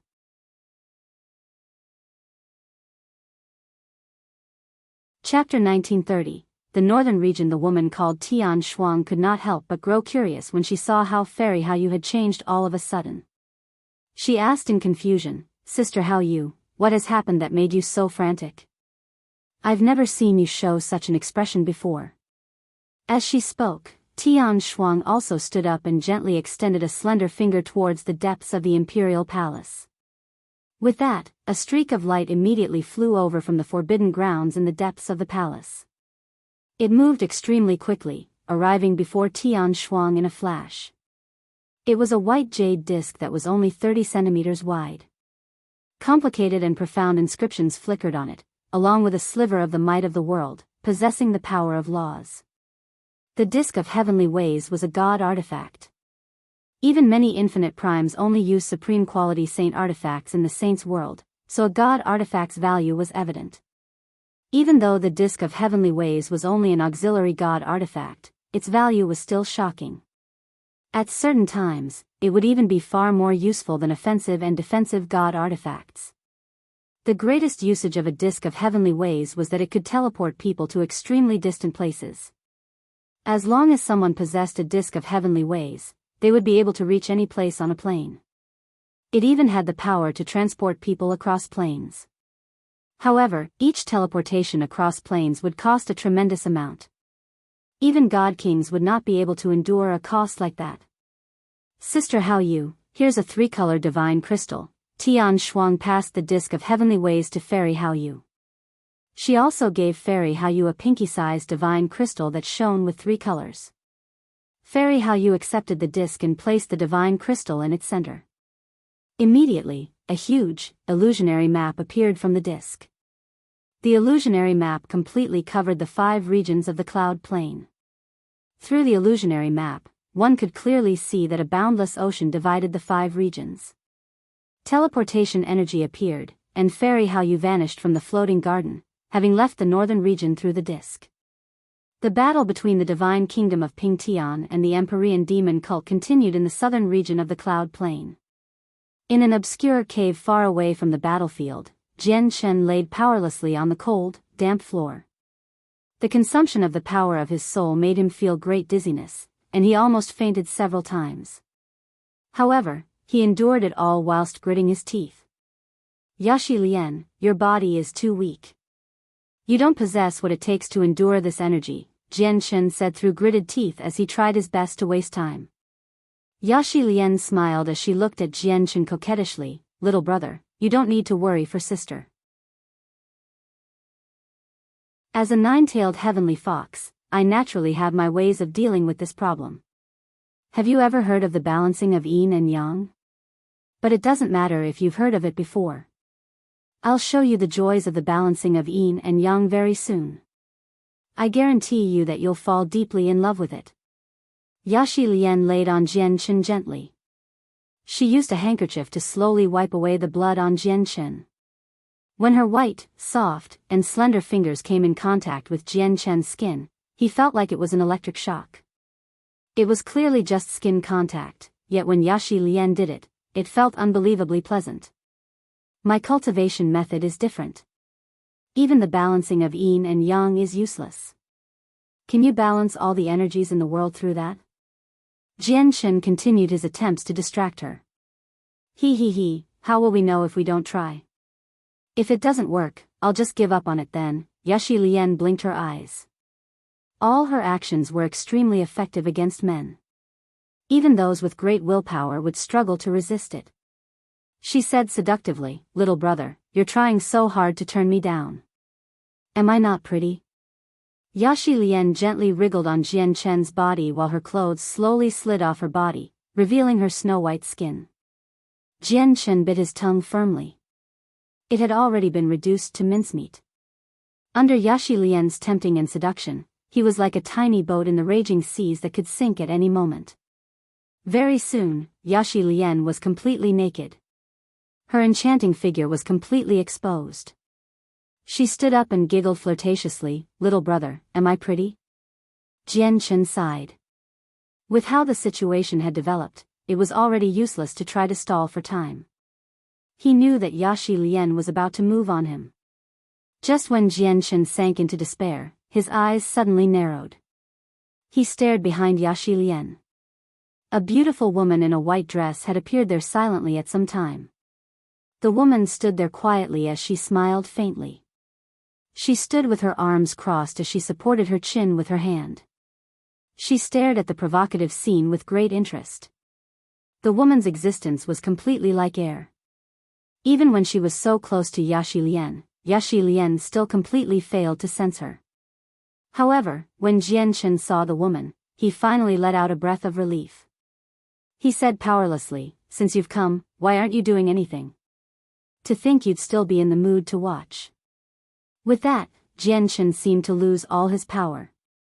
His head tilted to one side, and he fainted. What? Who has come? When Yaxi Lian, who was just about to absorb Jian Shen's essence, heard his meaningless words, she could not help but become stunned. She subconsciously looked behind her.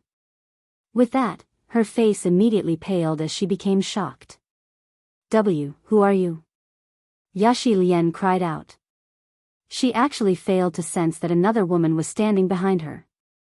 Fairy Hao Yu smiled faintly. She shook her head with great pity. What a pity indeed. I almost got to see an interesting show. Though, Jian Shen really makes me doubt whether he's an ordinary man, seeing that he can last until now when something this great is presented before him. Yaxi Lian became extremely stern. She immediately materialized a set of energy clothes, concealing her body. She wanted to flee immediately. She was not stupid. Not a single God King could appear behind her without her noticing it. This woman could only be an expert at the primordial realm. As soon as she thought that the woman before her was a primordial realm expert, Yaxi Lian became shocked. She had never thought that there would be a primordial realm expert behind Jianchen. You little whore. Don't you love showing off your body? Since you like doing that so much, I'll make you do it until you're sick of it. Fairy Hao Yu smiled scornfully, except her smile seemed rather cold. She extended her finger and shot out the power of laws into Yaxi Lian's body, sealing up all of her cultivation. The clothes materialized from energy dispersed on the spot. Afterwards, a streak of moonlight expanded from behind Fairy Hao Yu, turning into a domain that bound Yaxi Lian's body. It completely immobilized her. Afterwards, Fairy Hao Yu disappeared through the disk of heavenly ways with Jianchen and Yaxi Lian. From the start till the end, Yaxi Lian failed to put up any resistance at all. She was captured easily. Before Fairy Hao Yu, she did not even have the ability to flee. The battles on the several dozen platforms continued with great intensity in the imperial capital of the Xuandao Empire. Countless people watched on. At this moment, the space before the platforms suddenly twisted, and Fairy Hao Yu appeared there. At the same time, Yaxi Lian and the unconscious Jianchen showed up there as well. A gentle ball of moonlight surrounded Jianchen. It completely covered his body. As a result, other people were unable to see him. As for Yaxi Lian, Fairy Hao Yu had only bound her body. Consequently, not only was she immobilized, but her cultivation had been sealed up as well. She was completely exposed before everyone. Naturally, their appearance attracted the attention of everyone in the royal capital. When they raised their heads to the sky, their gazes all gathered on Yaxi Lian's body. Many people revealed lustful expressions.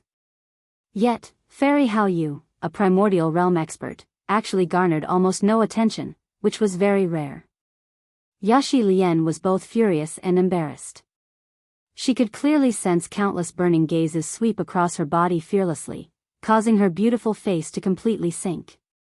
After all, showing off one's body to a single person was completely different to showing it off to a huge crowd. Right now, she was completely naked, allowing millions of people to observe and admire her as they pleased. Moreover, some of these people were even as insignificant as ants in her eyes. Many of the competitions on the platforms had even been affected. The competitors stopped their intense battles and looked up, becoming stunned. Fairy Hao Yu, what kind of show are you trying to put on? Tian Shuang stood up from her seat in the floating garden as she stared at Fairy Hao Yu blankly. She discovered that her sister had become somewhat unfamiliar. She had actually done such a strange thing. Was this really her cold and proud sister Hao Yu? This little whore likes to show off her body to men, so I brought her here along the way so that she can exhibit herself, Fairy Hao Yu scoffed. She stepped out and brought Jianchen, who was wrapped up in moonlight, to the floating garden.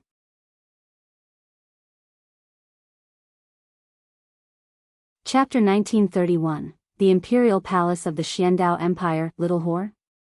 Sister Hao Yu, are you just... Tian Shuang was speechless when she heard Fairy Hao Yu's words. She stared at Fairy Hao Yu in a daze while her gaze seemed like she had just discovered something new. It was filled with amazement and a sliver of disbelief. Even if this person was a little whore that liked to show herself to men, what had it got to do with her? There were countless people like that in the saints' world. Moreover, this person was only a mere Godking. With Fairy Hao Yu's status, since when did she become bored enough to play along with a mere Godking?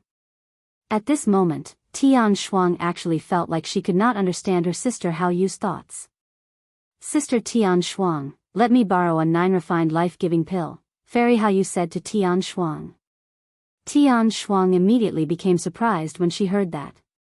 She stared at Jianchen, who was surrounded by moonlight as he hovered behind Fairy Hao Yu, and said, Sister Hao Yu, the 9 refined life-giving pill is a god-tier pill.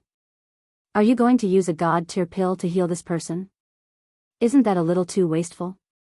With Tian Shuang's level of cultivation, she was naturally able to see Jianchen despite the surrounding moonlight. Sister Hao Yu, who is this? Is he your disciple?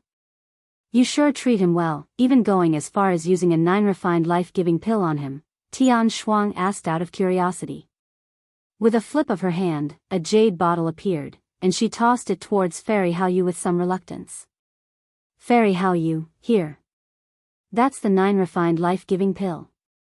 I don't have many of them on me. Don't worry, Sister Tian Shuang. I'll give you a healing pill of a higher grade in return in the future. Fairy Hao Yu smiled gently. She took out the round pill from the bottle with great familiarity and fed it into Jian Chen's mouth. You can't say that, sister. Otherwise, it'll just make me seem stingy.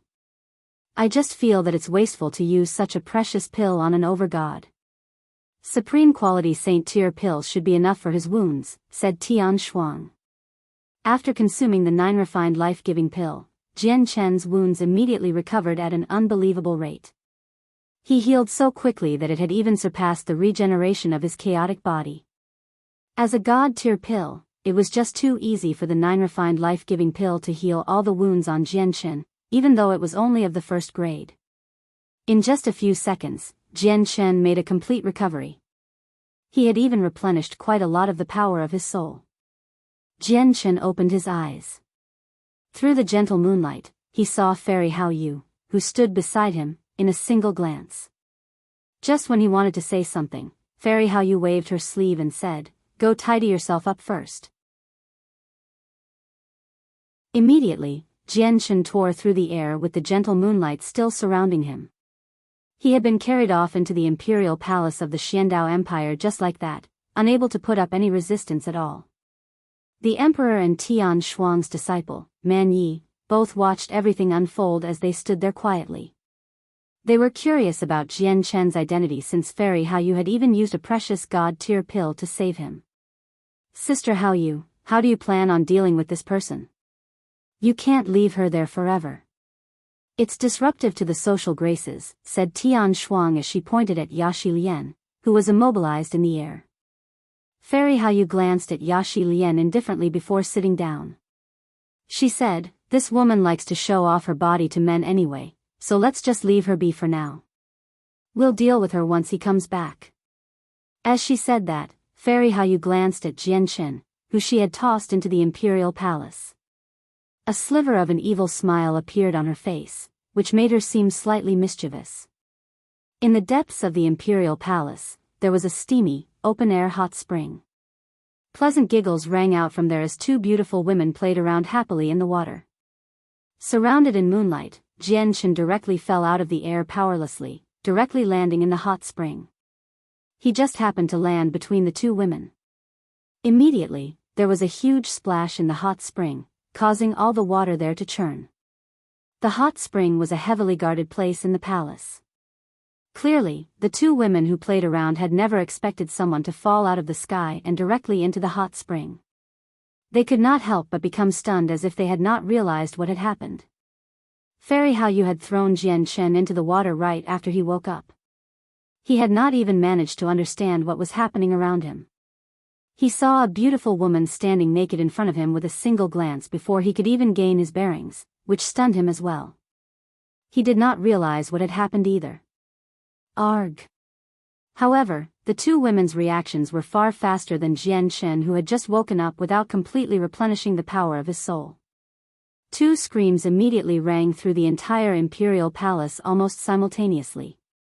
The 2 women both materialized clothes out of energy to protect themselves as fury burned in their eyes. They gripped their swords in embarrassment and humiliation before charging towards Jian Chen from behind and in front. At that moment, the 2 of them were even ready to die.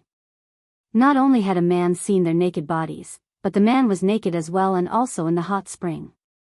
This was something they could never accept. It's a misunderstanding. A misunderstanding. Please calm down, ladies. Jian Chen dodged the attacks from the 2 women frantically. Without even trying to clean the blood off himself, he took out a set of clothes in a hurry and ran off as a blur. Right now, he had no idea that Fairy Hao Yu was messing with him, purposefully throwing him in there. Where did this pervert come from? Don't you dare run away. I'll never stop until I kill you, pervert. This princess will skin you alive and remove all your tendons and chop you to pieces. The 2 beautiful women chased behind Jian Chen furiously with killing intent. Quite a powerful pulse of energy covered their entire bodies, completely obscuring their appearances. However, the two of them were only gods, so how could they catch up to Jianchen? In the blink of an eye, they had lost track of him. Quick, capture that pervert. We can't let him escape, one of the women screamed out. Her voice rang through the entire Imperial palace. Immediately, the entire Imperial palace was mobilized. Squadrons of powerful guards rushed over with lightning speed. There were quite a few overgods among them. Why are there so many experts in the surroundings? Where has Fairy Hao Yu brought me to? Jianchen immediately felt pained when he sensed the powerful presences in the surroundings. Right now, he felt like he had just woken up from a dream, and he was still confused and dazed. He had no idea what was going on around him. He wanted to study the surroundings with the senses of his soul, but it was just too heavily suppressed here. With the power of his soul still depleted, the senses of his soul were basically useless. Sir, please state your identity. At this moment, four middle-aged men appeared around Jianchen. They stared at him emotionlessly. Their powerful presences had already locked onto Jianchen. Jianchen's face changed slightly. The four middle-aged men were actually all Godkings. Fairy Hao Yu, Tian Shuang, and the Emperor, who observed the competition below with great interest, naturally noticed the situation within the Imperial palace. The face of the Emperor twitched unnaturally. After bowing to Tian Shuang and Fairy Hao Yu, he hurried off. He. Sister Hao Yu, I never thought you would actually have a knack for something like this. Looking at how horrible his condition is, you sure have given this little overgod a hard time. Sister Hao Yu, I'm becoming more and more puzzled about the relationship you have with this overgod, Tian Shuang giggled. Fairy Hao Yu also smiled faintly. She seemed to take great pleasure when she saw how helpless Jianchen was. She said, don't you look down on him. Making him suffer really is quite a difficult thing to achieve. Sister Tian Shuang, let's go over as well. Otherwise, he would be in quite some trouble.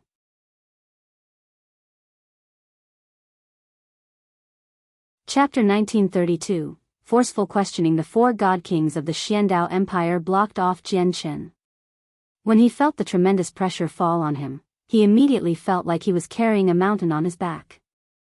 Apart from the four Godkings, countless experts and soldiers poured in from all directions like a flood. In the blink of an eye, they had completely surrounded Jianchen. However, due to the four Godkings, they did not attack Jianchen, who had intruded on the Imperial palace. Before the four Godkings who had trapped Jianchen understood his identity, they naturally did not dare to touch him. As Godkings, they were clever and careful people. Even when ignoring just how heavily guarded the Imperial palace was and how tight the defenses of the formations were, just the number of Godkings hidden within the palace made it a place that an overgod could not break through.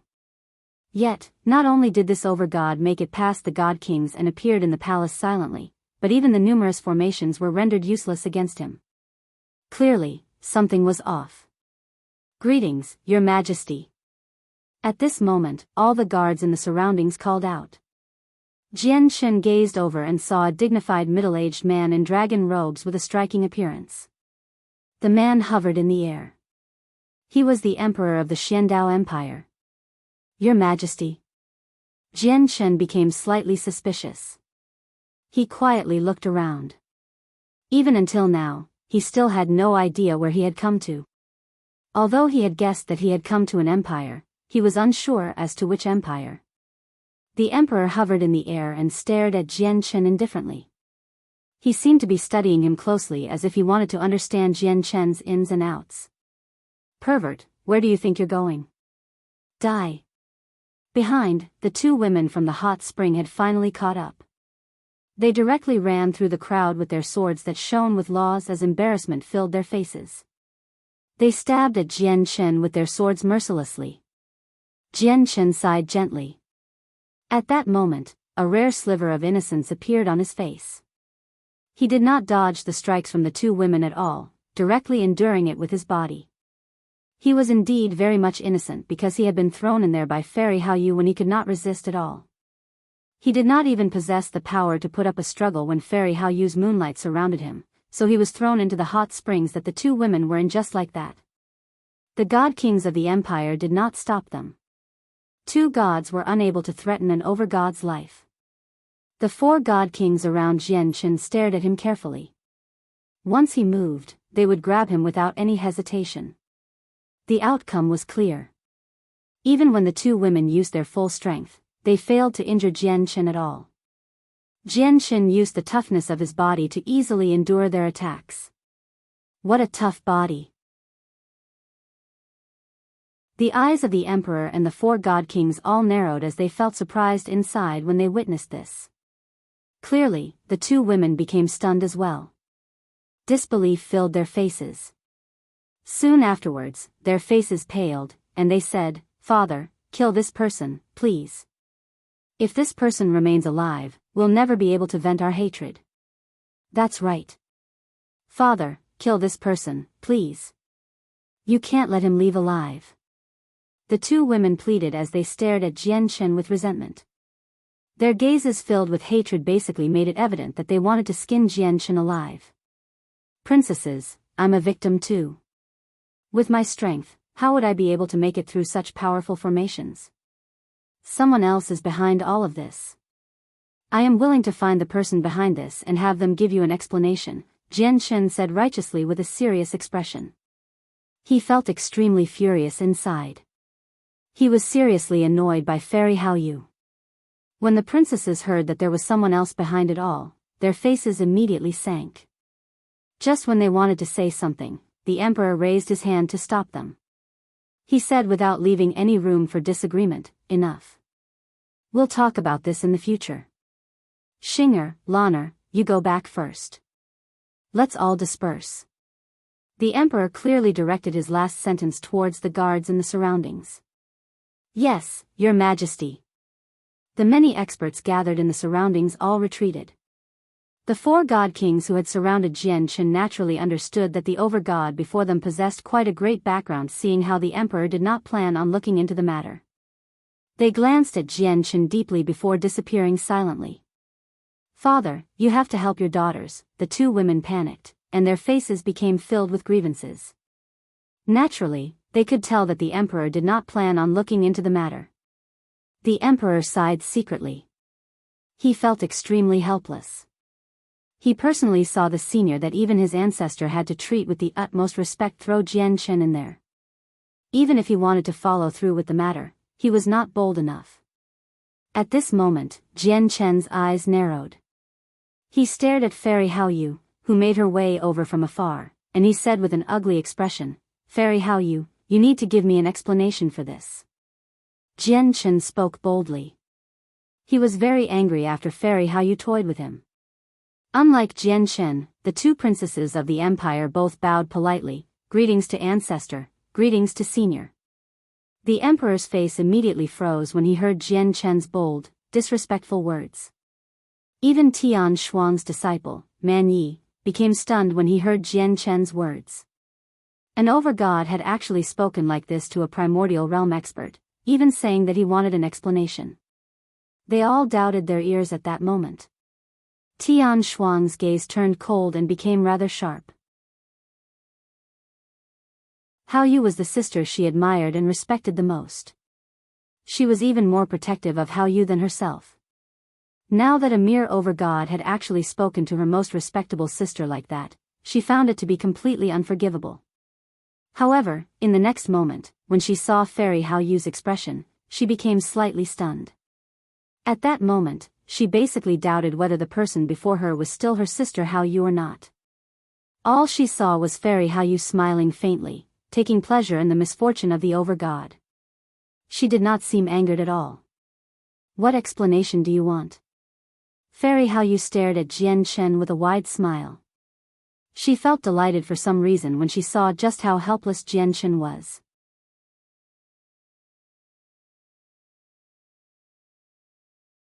Chapter 1933, Xing'er and Lan'er, Jianchen stared at Fairy Haoyu furiously. Just when he wanted to say something, he seemed to think of something else, and his anger deflated like a balloon. He said, "Whatever. You've saved me twice before after all. I won't dwell on the matter this time with you." Jianchen was helpless. He could only resign himself to the matter this time. After all, Fairy Hao had become an existence powerful enough for him to look up to after recovering her body. But you need to explain to the two princesses clearly that this has nothing to do with me, and you're behind it all, Jian Chen added. Fairy Hao looked at Jian Chen as if she was forcing back her smile. She asked in fake surprise, "What was I behind?" "Jian Chen, do you have any evidence at all?" "Princesses, did you see me throw this person in there?" Fairy Hao's question immediately left the two princesses slightly bewildered. They felt wronged, and it seemed like they were about to burst into tears. They had no idea how to answer this question. The person before them was an existence equivalent to their ancestor. Her status was so great that even they, the princesses of the empire, struggled to remain composed. Even the emperor would find it very difficult to see his ancestor, a primordial realm expert normally, let alone them. If it were not for the fact that the ancestor had come out of the forbidden grounds to see the sister she had not seen for many years, she probably would not even show her face for several tens of thousand years. They were paramount existences in the Xuandao Empire, just like gods. The two princesses felt indescribably nervous before people like them. The two princesses could not help but secretly glance at Jian Chen. Evident fury still burned in their eyes. However, what stunned them was how Jian Chen behaved completely differently from them. Facing the two primordial realm experts, Jian Chen showed no respect at all. He stood there in a composed manner as resentment filled his face along with some anger. He stared viciously at the senior that even their ancestor had to treat politely. The two princesses could not help but become curious along with their resentment when they saw how composed Jian Chen was. However, humiliation soon drowned out their curiosity. They gritted their teeth as hatred filled their eyes. "Sister Hao, stop toying around with the juniors. Look at how much you've scared them." Tian Shuang rubbed her temples as she felt very speechless. She could not see the point in Fairy Hao's actions at all. They were both primordial realm experts, so the weak juniors before their eyes were like ants. How would they be bored enough to toy around with them? Moreover, Hao had always appeared to be cold and proud in her eyes. Suddenly, she had become so mischievous, actually playing around with juniors out of boredom. Tian Shuang really found this difficult to adapt to. "Xing'er, Lan'er, you are dismissed," the emperor said with a dignified voice. "Yes, father." The two princesses bowed towards the emperor, Tian Shuang, and Hao. Tears of being wronged flickered in their eyes as they glared at Jian Chen viciously. They departed in very low spirits as they pouted their lips. They had guessed that Jian Chen probably had some connections with the senior that even their ancestor received politely. With such a powerful person supporting him, it was impossible for them to make up for any grievances they had suffered. Even their father would not be able to help. Fairy Hao could not help but smile when she saw Xing'er and Lan'er leave as if they had been wronged. She said, "Don't act like you've just suffered a lot, you little girls. If the two of you can become his wives, the Xuandao Empire will definitely rise up in the future. All the generations, both past and future, will benefit from it. I'm only giving you a good start. Whether you can grasp this once-in-a-lifetime opportunity or not will be up to your choices." "Fairy Hao, what are you blabbering on about?" Jian Chen stared at Fairy Hao with a pale face. He had no idea what Fairy Hao was trying to pull. "Jian Chen, I'm not just toying with you. These two girls aren't as simple as they seem," Fairy Hao's voice rang out in Jian Chen's head. Lan'er and Xing'er immediately felt their faces heat up slightly when they heard Fairy Hao's words, even after they had walked quite far away. They had almost become furious from the embarrassment. If someone else had said that, they would definitely chase them down regardless of the consequences and cut out their tongue. However, they did not dare to try something like with Fairy Hao. As a result, they could only act like they did not hear it, quickly leaving the place. However, the emperor and Tian Shuang, who believed she understood Fairy Hao better, stared at Jian Chen in shock once they heard that. The two of them refused to believe that Fairy Hao would spout lies. Clearly, the puny overgod before them was far more complicated than he seemed since she had said something like that. Sister Hao Yu, may I ask who this little brother is? Tian Shuang stared at Jian Chen uneasily as she became serious for the first time. This was the first time she had stared at a mere over-god so seriously ever since she had reached the primordial realm. He's Jian Chen, said Fairy Hao Yu. Jian Chen? A sliver of doubt appeared on the faces of Tian Shuang and the Emperor. They found the name to be extremely unfamiliar. They had not heard of any ancient, powerful organizations that used a surname like that. However, Man Ye's eyes lit up. He stared at Jian Chen closely and said, "Are you that Jian Chen from the southern region?" People as great as the Emperor and Tian Shuang naturally would not know of Jian Chen's name, but Man Ye was extremely familiar with it. This was because he had once experienced envy towards the owner of the name. Jian Chen had not even made it onto the Overgod's plaque, yet his fame had already spread through the entire southern region and reached the northern region. He was so renowned that he was far more famous than Man Ye, who was also rumored to possess the strength to make it onto the Overgod's plaque. Jian Chen of the southern region? Jian Chen became slightly doubtful when he heard Man Ye's words. Why did he add southern region to it?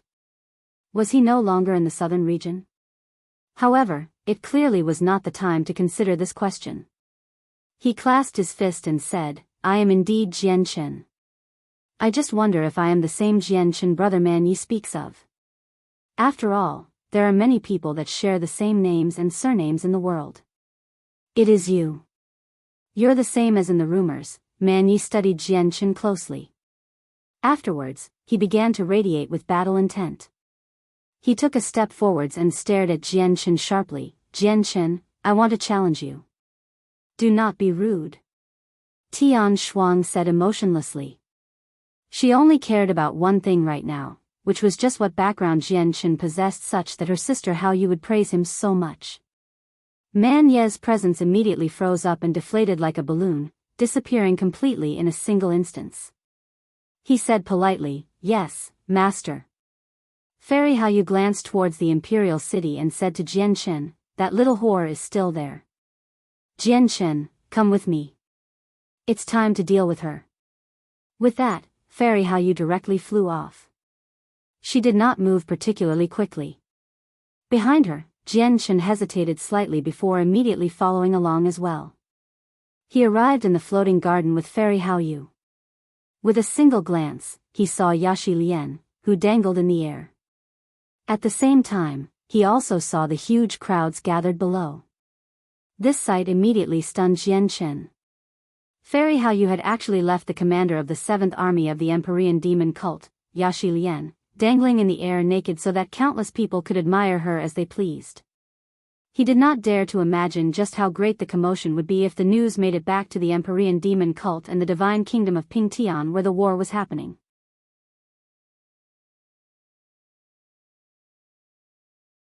Chapter 1934, The Shi Emperor, 1, Jian Chen, who is this little whore?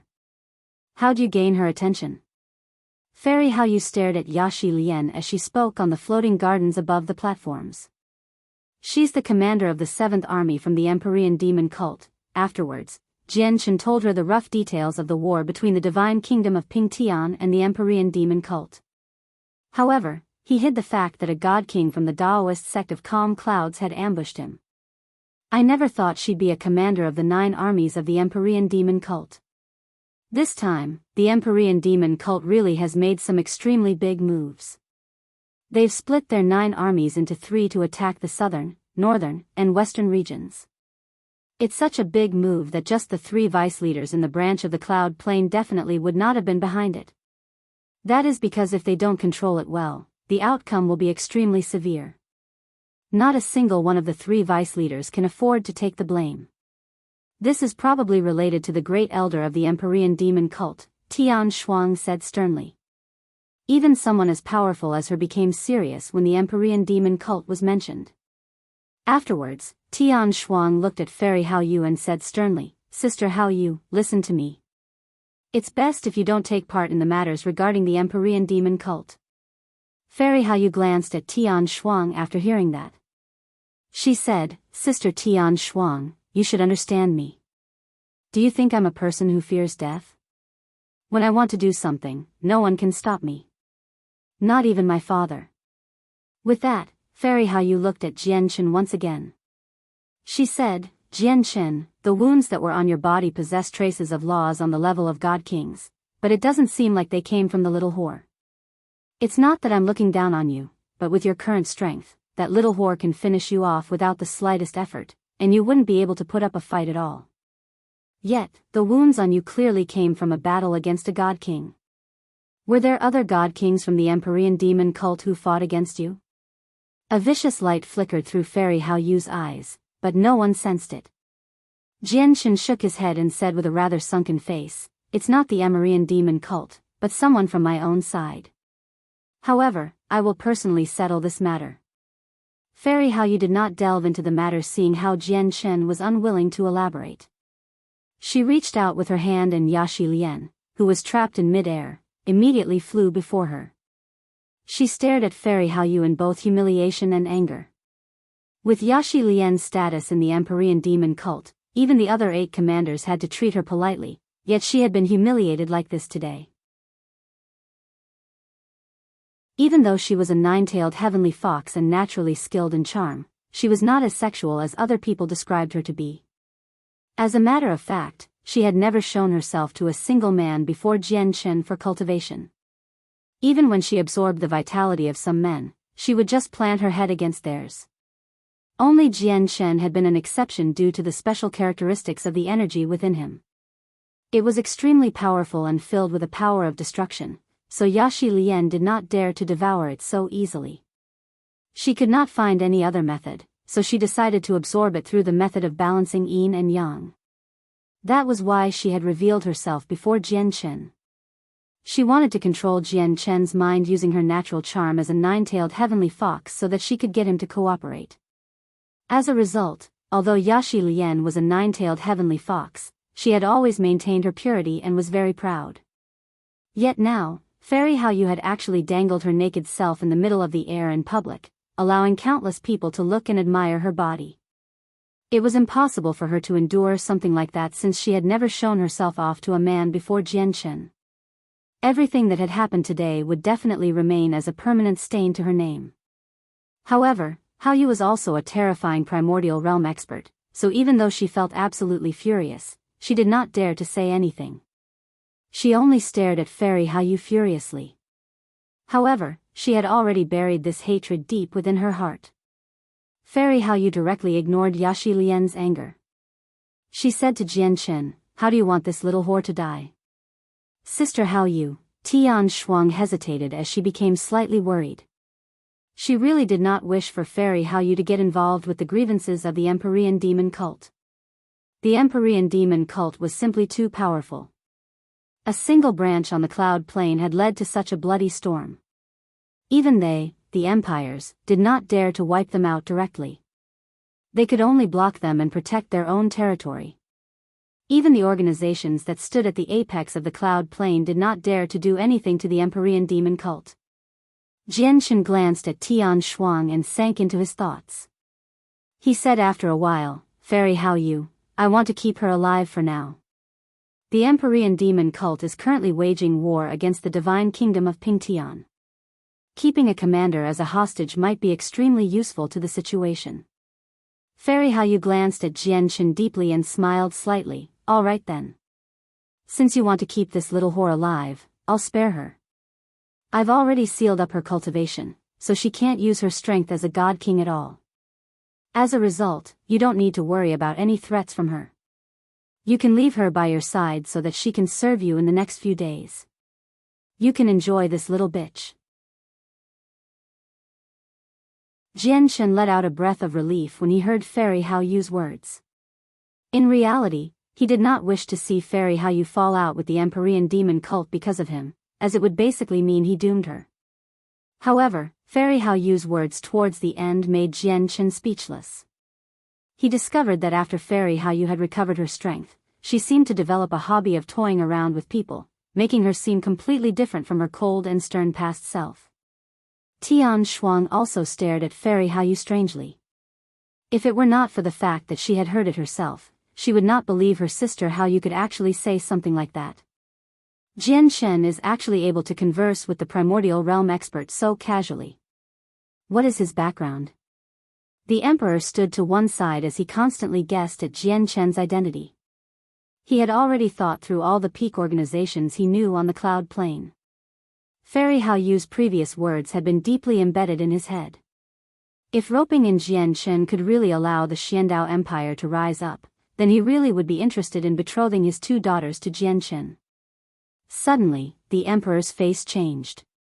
He took out a jade talisman from his space ring with a flip of his hand and immediately extended the senses of his soul into it.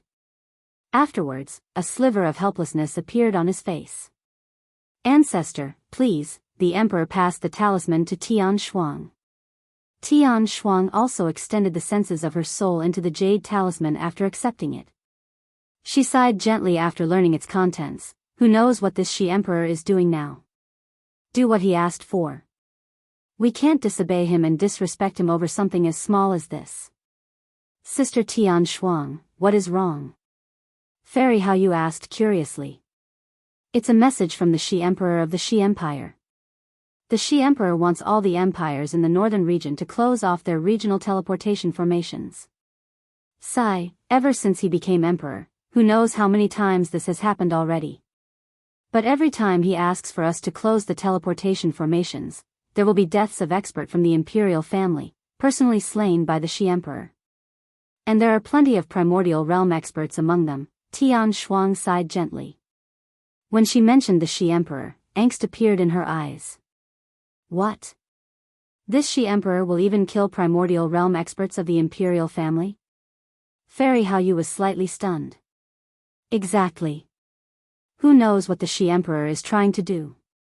Ever since he ascended to the position of emperor, the Imperial family of the She-Empire hasn't gotten any peace. Not only has the She-Emperor killed a lot of infinite primes, but he has even killed most of the other princes. There are only 1 or 2 of them left from over a dozen in the past. They all fear the She-Emperor dearly, said Tian Shuang. Fairy Haoyu remained silent for quite some time after hearing that. She felt that the She-Emperor had simply gone mad. He had even killed so many infinite primes that belonged to his own family. All of these experts would be worshipped ancestors wherever they went. Jian Shen also felt shocked. Infinite primes were existences that he could only look up to. They were peak experts. Once a divine kingdom possessed an infinite prime, they would immediately be elevated to the status of empire. However, from Tian Shuang's words, infinite primes did not seem to be that valuable at all since the She-Emperor had killed a lot of them just by himself. This was simply too shocking. At this moment, terrifying shockwaves of energy swept across the sky above the imperial capital. A transparent, blue barrier had suddenly appeared in the sky.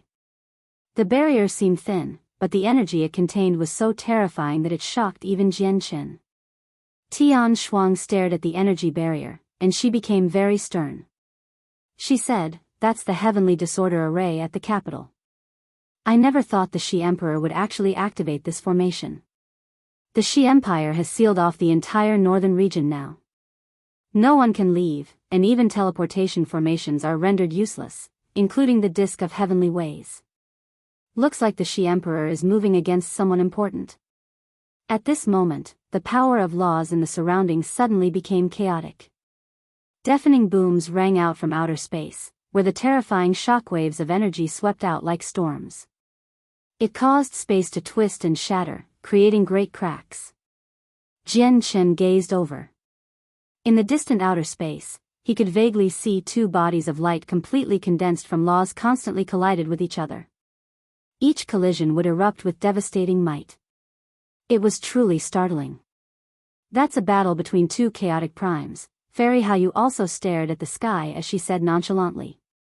One of them is the She-Emperor, while the other one is an ancestral emperor of the She-Empire, who is also the current She-Emperor's father. Tian Shuang recognized the 2 of them with a single glance. She sighed gently. Every time the She-Emperor wants to move against someone important, the ancestral emperor would come to stop him. Who knows how many times the 2 of them have fought since he became the current She-Emperor.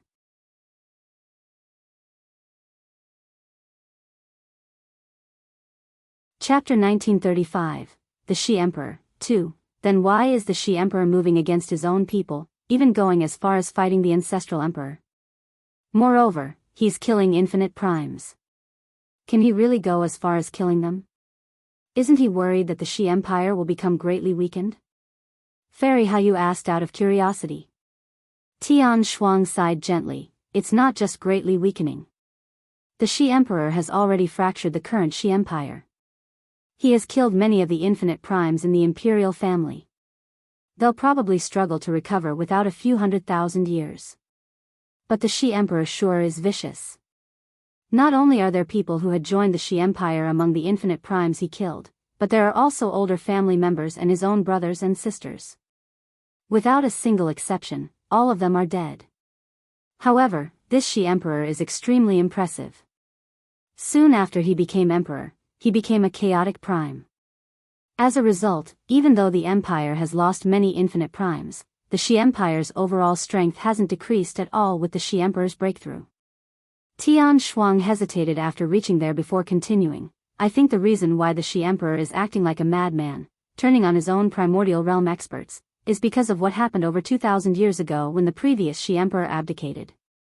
He was still a prince of the empire back then. Oh. Let's hear about it. Fairy Hayu stared at the battle in outer space closely as she felt very much curious. Jian Chen also listened carefully.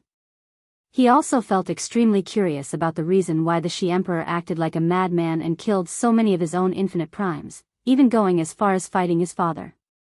Infinite primes were revered basically wherever they went. Even in ancient empires, they were existences akin to ancestors. The Shi Emperor was actually even willing to kill people like that. Even the trapped Yaxi Lian seemed to forget the fact that she had been reduced to a prisoner. The battle in outer space had also garnered her attention while she had eavesdropped on everything that Tian Shuang had revealed.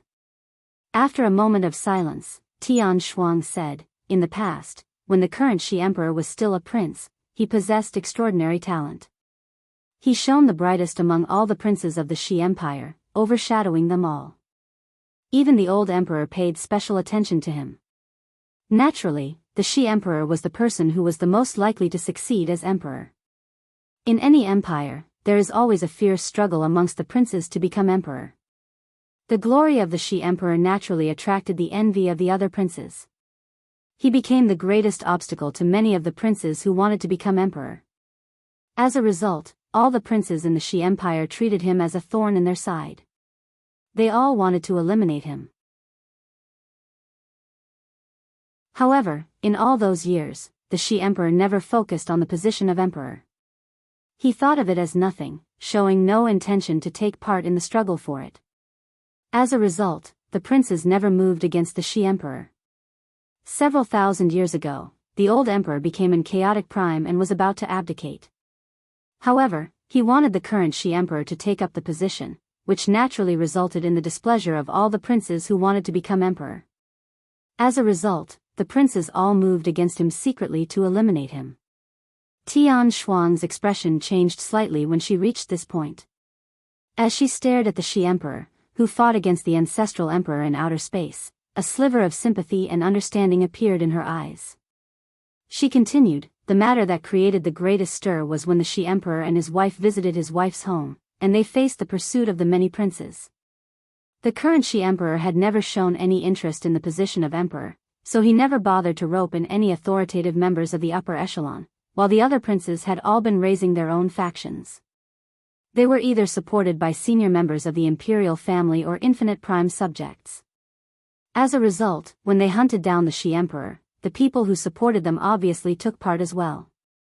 Some of the princes had even asked people who were not a part of the Imperial family to hunt him down. At that time, over a dozen infinite primes tried to hunt down the Shi Emperor and his wife, pushing them towards desperation. They almost lost their lives many times, and even their path back to the Shi Empire had been blocked, so there was no hopes of them returning. As a result, the two of them could only flee all over the cloud plain. If it were not for the fact that they were both infinite primes, they probably would not be alive anymore. The hunt and pursuit lasted for many years. With the Shi Emperor's talent, his strength constantly increased while he was being hunted down. When he reached the 9th heavenly layer of Infinite Prime, he finally returned. After returning, the Shi Emperor, who had never shown any interest in the position of Emperor, suddenly changed his mind. He began taking part in the struggle for Emperor. With the old Emperor's favor and his personal talent, it was certain for him to become the new Emperor. He completely overwhelmed the other princes and became the new Shi Emperor. However, something had probably stimulated the Shi Emperor when he was being hunted down. As soon as he ascended, he was no longer behaved as refined and cultured as in the past. He became extremely forceful, moving against the people who had hunted him down in the past. He killed an Infinite Prime subject and 2 princes on the day he ascended, but clearly, he was not satisfied. When he wanted to kill a second subject, the ancestral emperor stopped him. At the same time, quite a few subjects and senior members of the Imperial family joined forces, using more than half of the empire's power to fend him off. Even a few of the peak sects in the Shi Empire took part, placing the Shi Emperor back under control. However, none of them had imagined that soon after he became emperor, he would break through again and become a chaotic prime. He became someone equivalent to the ancestral emperors of the Shi Empire. With that, there was no one left in the Shi Empire that dared to disobey him. The Shi Emperor also completely ran amok after that, eliminating large groups of enemies that had hunted him down in the past. It did not matter whether they were peak Infinite Primes, senior members of the Empire, or princes. If they had taken part in the pursuit against the Shi Emperor and his wife, the Shi Emperor would execute them mercilessly. There had even been 2 9th heavenly layer Infinite Prime subjects that were personally slain by the Shi Emperor. A sliver of amazement appeared in Tian Shuang's eyes when she reached their 9th heavenly layer Infinite Primes, only a step away from becoming chaotic primes. The Shi Emperor has even killed people like that without any hesitation. He's willing to go as far as that, and he is even willing to fight against his father. Fairy Hao Yu also became surprised. Has the Shi Emperor gone insane? Even if those people have hunted him down in the past, there's no need to go as far as killing them. Just a slight punishment is enough. After all, they're 9th heavenly layer Infinite Primes. Even in our Moon God Hall, we would nurture them like treasured people. Of course, that's only if they don't commit any heinous crimes. Yeah. In the northern region, many people believe that the Shi Emperor has lost his mind, or he encountered a stimulation that's too great. Otherwise, why would he change so much and become so vicious and vengeful? He's completely different from before, said Tian Shuang.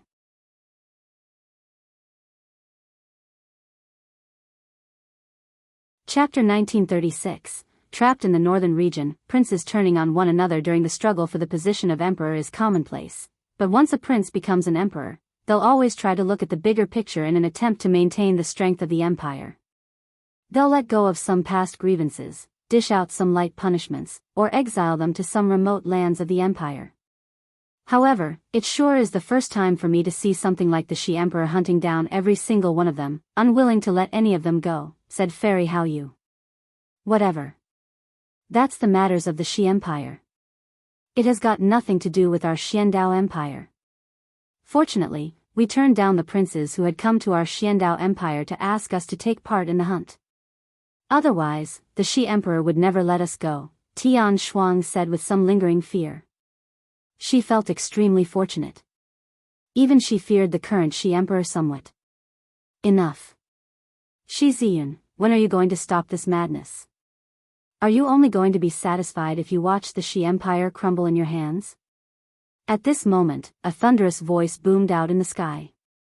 The old voice possessed an irrefutable sense of dignity. This was the furious bellows of the ancestral emperor of the Shi Empire. In the sky, the Shi Emperor continued to fight his father, the ancestral emperor. The power of laws from the primordial realm formed chains, and whenever they collided, they would erupt with devastating might, causing the space there to crack.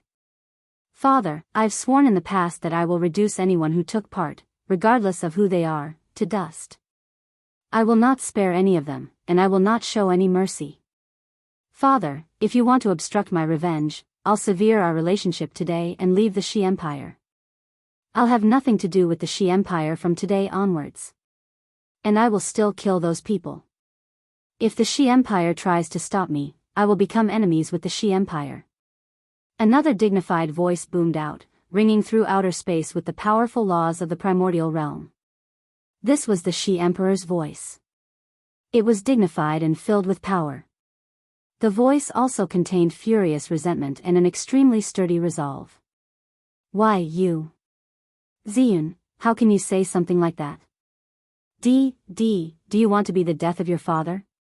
Your brothers, those senior members, and those subjects, you've already executed so many of them. Are you still unwilling to stop? Do you really want to destroy this empire? The ancestral emperor said in great distress.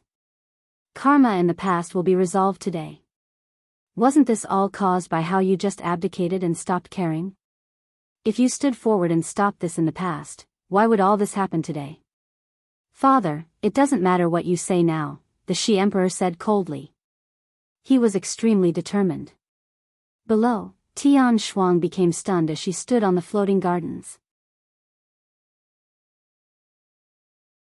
She said in shock, just how great is this grievance that's enough for the Shi Emperor to even leave the Shi Empire just so he can kill all his enemies? What happened when he was being hunted down back then to make him become so mad?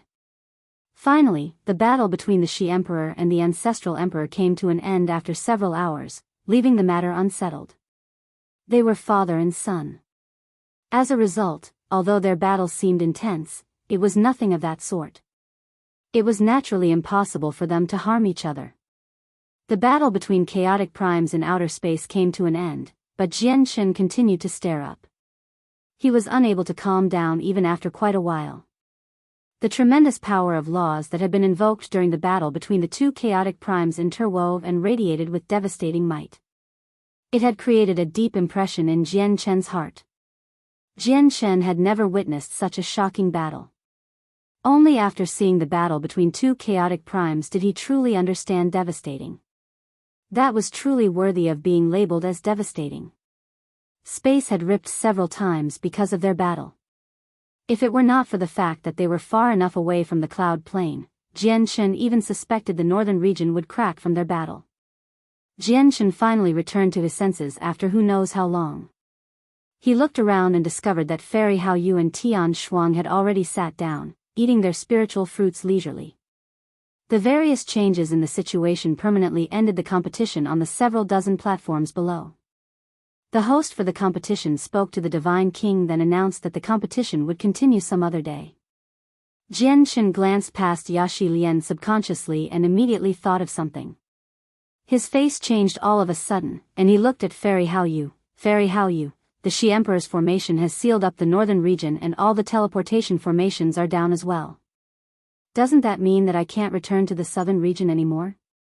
Jian Shen seemed to understand that he was no longer in the southern region by now. Instead, he was in the distant northern region. If the southern region was the Blood Sun Empire's world, then the northern region was the Shi Empire's world. Fairy Hao Yu glanced at Jian Shen and said, "That's right. You can't go back right now. Unless you have a formations master whose skill surpasses the formation, it's very difficult to breach the seal. Even a teleportation god artifact like the Disk of Heavenly Ways is useless." Jian Shen's face immediately became ugly when he heard that. He was panic-stricken. Sacred Feather, Houston, Roy Jean, Hong Lian, and He Yu were still in the war on the divine kingdom of Pingtian. With their strength, accidents could happen at any time on a battlefield where even overgods would struggle to protect themselves. Back then, even a God King from the Daoist sect of Calm Clouds had tried to ambush and kill him. If he was not there, probably no one would look after them from the Divine Kingdom's side. Although he was known as a supreme overgod who could make it onto the overgod's plaque, Jian Shen could already tell that no one would give him any special treatment if he did not stand on their side. They might even be looking forward to any accidents that befall on him. This was because none of them wished to see the Divine Kingdom of Pingtian truly rise up, as it would get in the way of their own interests and shift their status. Although the Divine Kingdom of Pingtian possessed a primordial realm expert, so they did not dare to move against Jian Shen openly, they could easily just ignore any pleas for help. They could even make horrible situations worse. Is there any other way to return to the southern region quickly? Jian Shen persisted. He was very worried. He really could not stop worrying about Sacred Feather, Houston, and the others when he was not personally there. Fairy Haoyu glanced at Jian Chen and ate her fruit casually. She scoffed, even the people on your side turned against you, and they even sent a God King. If I had not made it in time, you probably would have been reduced to a shriveled corpse by this little whore. You can't even protect yourself, yet you're still in a hurry to go back, to go die. I will settle this debt myself. However, I have many friends on the battlefield. The White Tiger, Houston, Senior Roy Jean, and so on are all there. If something happens to them, Jian Chen paused as he felt frantic inside. Fairy Haoyu was surprised. She knew how Jian Chen was related to these people. As such, after hesitating for a while, she replied seriously, I don't have any method to take you to the southern region while the northern region has been sealed up by the Shi Emperor. However, you can ask Sister Tian Shuang. As an ancient empire, the Xuandao Empire naturally has regional teleportation formations. Sister Haoyu, please don't make things difficult for me. Sealing off the teleportation formation was the Shi Emperor's personal request. There are barely any people who dare to not respect the Shi Emperor. Moreover, you too have seen the forcefulness and viciousness of the Shi Emperor, Tian Shuang said painfully. She felt very troubled.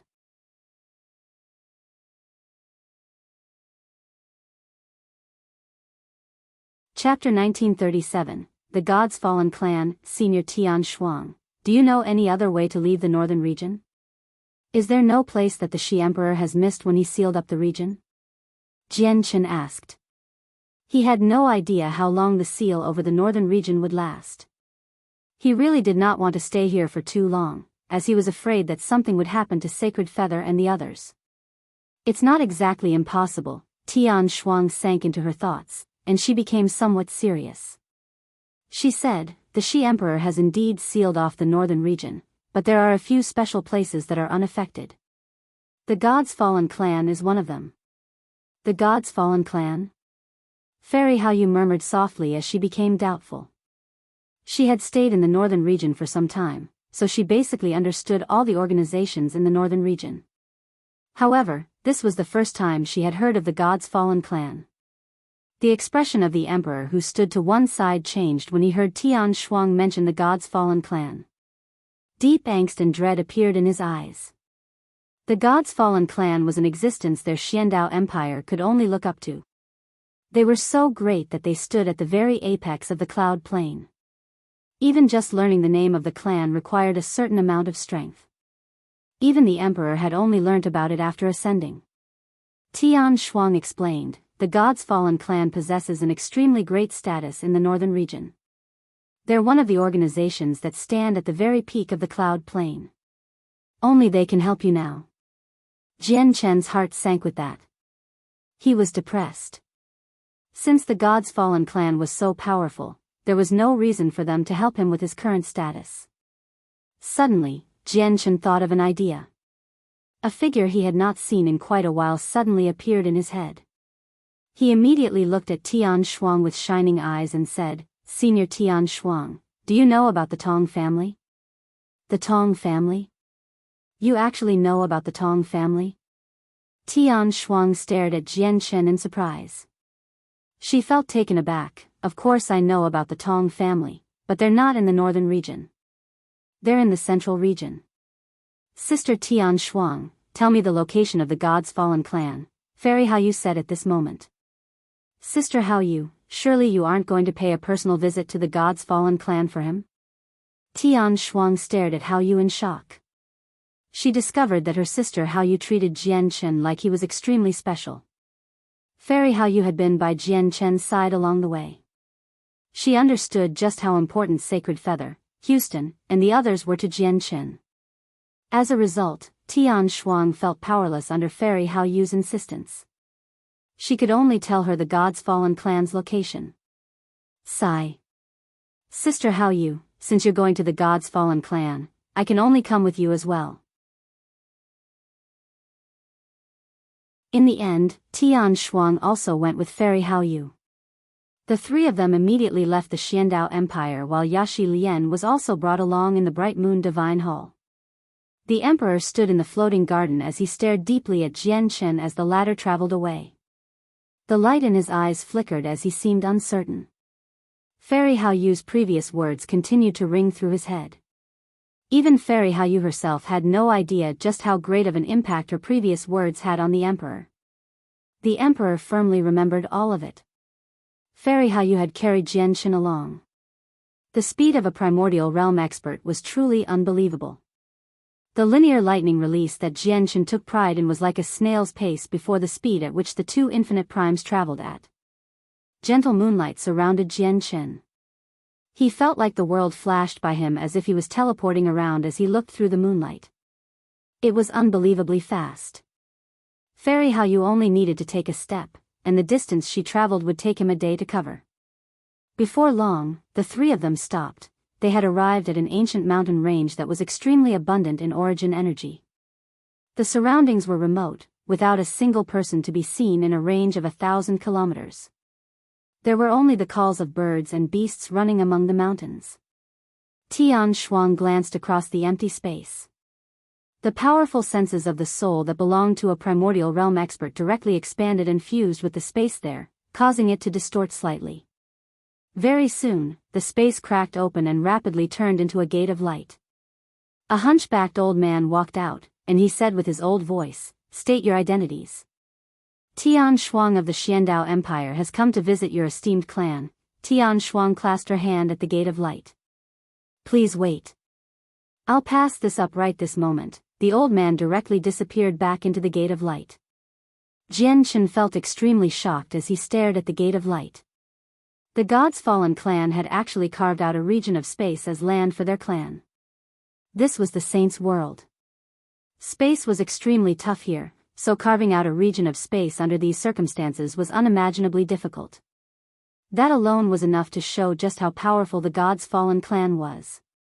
Even though the Godsfallen clan possessed an extremely great status, they clearly would not decline a visit from a primordial realm expert. Very soon, the old man appeared once again and led Jian Chen's group into the clan. Jian Chen's attention was drawn away by the origin energy that was thick enough to almost condense once he entered the Godsfallen clan. He discovered that not only was origin energy extremely abundant within the Godsfallen clan, but even the laws of the world seemed clearer. In such circumstances, cultivation would progress extremely rapidly. It would be fast enough to be described as skyrocketing. There would be no need to absorb divine crystals either. Even comprehending laws of the world would be much easier compared to the outside world. However, Jian Chen also became vigilant after he entered the Godsfallen clan. He deeply hid the twin swords in his body. If he were still a deity or a god, he would have never been bold enough to enter the Godsfallen clan, as he would be afraid that a powerful primordial realm expert would see through the truth about him. However, he was already different from the past. He was confident that even primordial realm experts would struggle to see through him unless they made contact with him. The patriarch is currently waiting in the main hall. Please come with me, the old man led the way. In the end, he brought the three of them to a majestic divine hall. At the same time, a figure shot towards the direction of the Godsfallen clan with lightning speed in the outside world. He seemed to be fleeing for his life, moving extremely quickly. His speed was far greater than Fairy Haoyu and Tian Shuang. "I'm almost at the Godsfallen clan. Shi Ziyun has sealed off the northern region, so the Godsfallen clan is my only hope. Once I'm there, I'll be able to leave the cloud plane through the Godsfallen clan's teleportation formation. No matter how great you are, Shi Ziyun, you won't be able to find me when that happens," the person thought to himself as he gritted his teeth.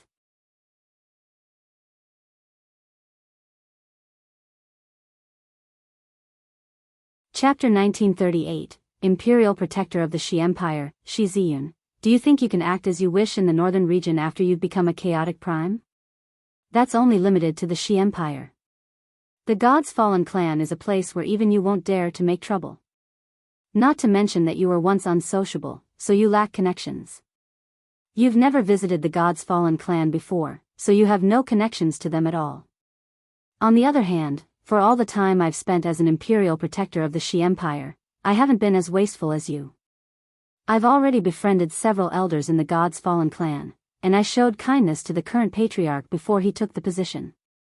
Once I make it to the Godsfallen clan, you won't be able to do anything, even if you're the current Shi Emperor. I won't seek out refuge at the Godsfallen clan. I only want to borrow their teleportation formation. With my friendship with the many elders and the current patriarch, it's impossible for them to not agree to such a small request. The old man hurried towards the Godsfallen clan as a strange light flickered in his eyes. This was his only hope of escape. Jian Shen, Fairy Hao Yu, and Tian Shuang all sat on seats within a majestic divine hall in the Godsfallen clan. A rather dignified middle-aged man with quite a striking appearance sat in the center of the hall in luxurious clothes. The middle-aged man was the current patriarch of the Godsfallen clan. Jian Shen did not even have the right to speak here. The patriarch of the Godsfallen clan did not attach any importance to him. As a matter of fact, he had not even glanced at Jian Shen, completely treating him as a follower of Fairy Hao Yu and Tian Shuang as if he was their attendant. Fairy Hao Yu and Tian Shuang handled the conversation with the patriarch. Here, only they, primordial realm experts, possessed the right to speak. Jian Shen paid no heed to all this. He seemed to be seated there calmly, but he was secretly worried inside. Whether he could use the teleportation formation to return to the southern region or not would be up to Fairy Hao Yu and Tian Shuang. The patriarch of the Godsfallen clan is only a God King. It's naturally impossible for a God King to have much power in the Godsfallen clan. It looks like the patriarch before us can't make some of the important decisions. Jian Shen studied the patriarch of the Godsfallen clan. He guessed that the patriarch was probably equivalent to a caretaker, handling menial, day-to-day matters. Patriarch, I'll be honest. We've come because we want to borrow your clan's teleportation formation, Tian Shuang explained her intentions after exchanging pleasantries. You want to borrow the teleportation formation? The patriarch looked at Fairy Hao Yu and said, have you also been drawn into the matters with the Shi Emperor? That's not the case. Tian Shuang shook her head, this is my sister. Her name is Hao Yu. We want to borrow the teleportation formation because my sister has urgent matters elsewhere, but even the Disk of Heavenly Ways has been rendered useless now that the Shi Emperor has sealed up the northern region. As a result, we could only disturb your esteemed clan. Hao Yu? Why does this name sound slightly familiar? The patriarch of the Godsfallen clan mumbled with furrowed eyebrows. Tian Shuang smiled, I don't think you're the only person who is familiar with my sister's name, patriarch. Even in the entire Saints world, any person who possesses a certain level of status will be familiar with it. After all, only people on the Godking's throne can shake up the Saints world apart from those who have made it to the apex of the world. The patriarch of the Godfallen clan seemed to think of something when the Godking's throne was mentioned. A gleam of light immediately flickered through his eyes, and he stared at Fairy Hao Yu in shock. He immediately stood up and clasped his fist. I never thought it would actually be the renowned senior Hao Yu from the Godking's throne. I have heard of you long ago, but I never thought I'd be able to see you personally today. It really is a great honor for me. The patriarch of the Godsfallen clan was indeed extremely shocked. He had once felt great admiration towards the person called Hao Yu, and even the elders in the clan had spoken about her. He just never thought that it would be a woman. Jian Shen was secretly amazed. He could not help but study Fairy Hao Yu properly in much surprise. He too had never thought that Fairy Hao Yu was once an expert on the Godking's throne. I've seen a total of 2 experts from the Godking's throne before. One of them is Protector Shui from the Ice Goddess Hall, and she's ranked 9th. The other one is Adriana, who is known as the greatest God King from the God clan. She's ranked in the top 100. I wonder what Fairy Hao Yu's ranking was in the past. Jian Shen began to wonder. He felt quite curious. However, he clearly could not ask about this in the current situation. You are too polite, patriarch. So about the teleportation formation, Fairy Hao Yu clasped her hands. The patriarch of the Godsfallen clan sighed gently. He appeared troubled. Just when he wanted to say something, his face suddenly changed, and he looked out the hall. Ha ha ha, I haven't seen you in several millennia, and the patriarch remains the same as before. At this moment, an old voice rang out from outside. An old man strode in as he said that. It's the Imperial protector of the Shi Empire. The patriarch of the Godsfallen clan stood up to receive him. He was extremely polite. This Imperial protector had assisted him quite a lot for him to become the patriarch. A primordial realm expert. Jian Shen determined the old man's cultivation level as soon as he saw him. The Imperial protector exchanged simple pleasantries with the patriarch before also mentioning that he wanted to borrow the teleportation formation. Sigh, you don't know. The ancestor has personally ordered us to shut down our teleportation formation. Without the ancestor's orders, even the elders in the clan would not dare to use it for themselves. And Senior Hao Yu, I don't think I'll be able to help you out with the teleportation formation, the patriarch said powerlessly. What? Your ancestor personally ordered the teleportation formation to be closed down? The Imperial protector's expression changed when he heard that. His face sank rapidly. What a coincidence. Just when Shi Ziyun sealed up the northern region, you close your teleportation formation as well. Is it to cooperate with Shi Ziyun? That's impossible. It's impossible for Shi Ziyun to be so great that even your Godsfallen clan has to respect his demands. Moreover, he has never had any connections with your Godsfallen clan in the past at all. The light in Jian Chen's eyes flickered when he heard the Imperial protector's words. He thought to himself, is the Shi Emperor moving against the Imperial protector of the Shi Empire this time? If that's the case, he's a complete madman to even kill Imperial protectors. Just what unknown secret is hidden amongst all of this, where it's enough for the Shi Emperor to even turn on his own primordial realm experts? The Imperial protector began to speak again. He expressed his desire to stay at the Godsfallen clan for a few days so that he could catch up with the elders he was familiar with. Imperial protector, the elders are all in secluded cultivation.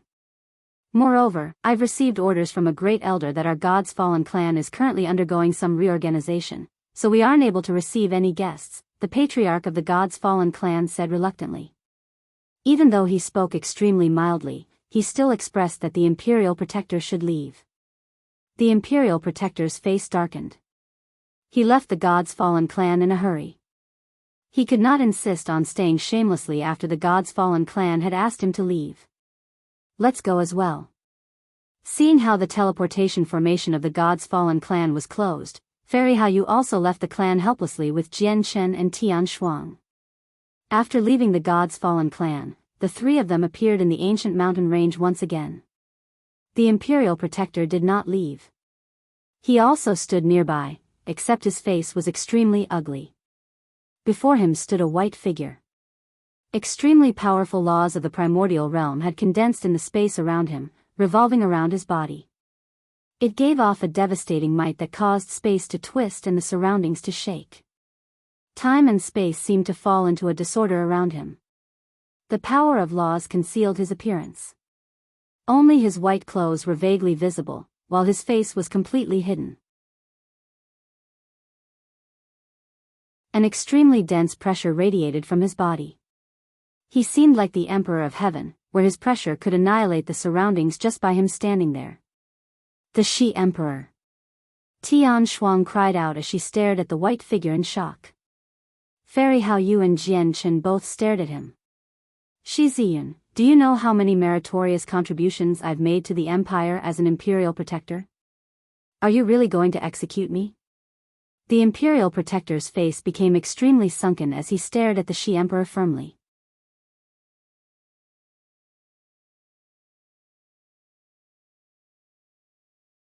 Chapter 1939, Who Knows When? That's right. Imperial Protector, you have indeed made many meritorious contributions to the Empire. The Shi Emperor nodded. He did not deny that fact. The Imperial Protector's face softened when he heard that. He thought that the Shi Emperor was going to let him off. However, the Shi Emperor's voice suddenly became icy cold at this moment. An extremely frigid killing intent radiated from his body, and it was enough to cause the surroundings to change. All the birds and beasts in the surroundings fell silent, collapsing onto the ground whilst trembling. But your great contributions can never make up for what I've lost, nor make up for my eternal pain. I can only vent my hatred by killing all the people who tried to hunt me down in the past, the Shi Emperor said coldly. His icy voice was filled with deep pain. Shi Ziyun, although it was dangerous when you and your wife were being hunted down, didn't you still make it back to the Empire safely in the end, just ruffled? You said you lost something. What did you lose? Even if you lost an extremely precious treasure while being hunted down, hasn't all the people you've killed in the past few years been enough? Shi Ziyun, I did take part in this before, but I did not hunt you down. I only pulled strings in the dark and severed your path home. Even if I am guilty, I do not deserve death. I am willing to make it up to you, the Imperial Protector said rather frantically in an attempt to persuade the Shi Emperor. This was because he could not even flee before the current Shi Emperor. They were both primordial realm experts, but the difference between infinite prime and chaotic prime was just too great. It was literally a chasm. Ha ha ha ha ha, the Shi Emperor laughed out loud. He sounded slightly crazy. Severed my path home. You severed my path home. Imperial Protector, if you had not pulled strings in the dark and severed my path home back then, how would the matters develop like this today? If you had not severed my path home, why would I, Shi Ziyun, be so insane today, killing so many subjects, senior members, and even my own brothers in the Empire? Imperial Protector, do you know who I hate the most? Not the ones who tried to hunt me down, but the people who severed my path home. Those people deserve death.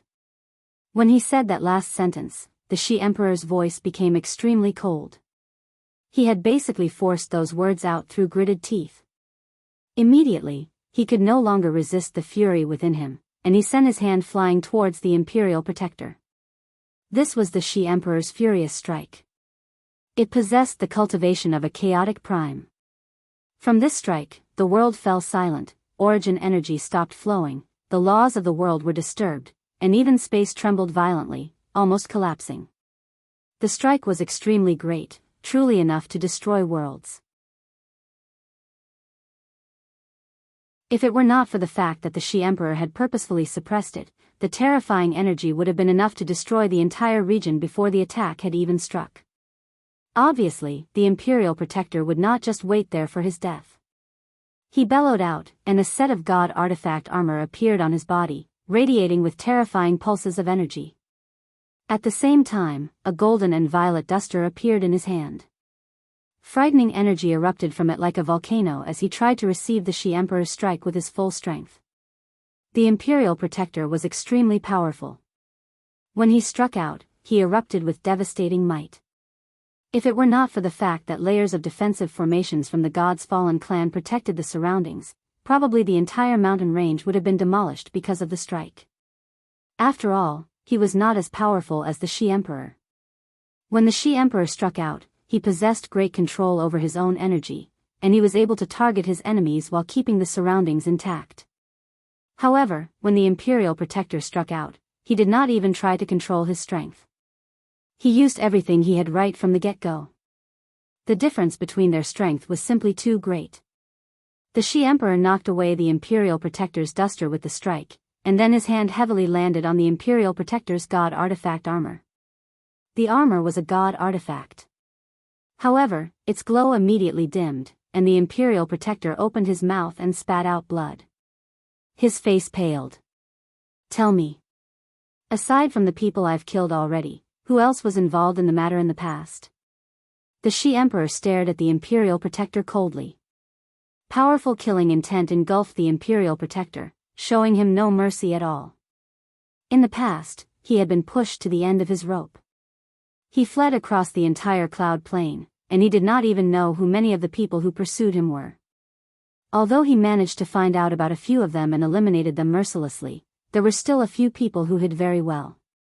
Shi Ziyun, just what was it that made you become so vicious and merciless? The Imperial Protector asked. He was unwilling to accept the situation.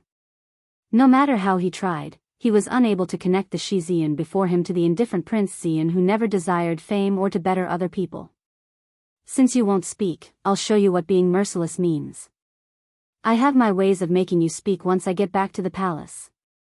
A sliver of viciousness appeared in the Shi Emperor's eyes. He bound the Imperial protector and picked him up brutally before silently vanishing. He had already left the region.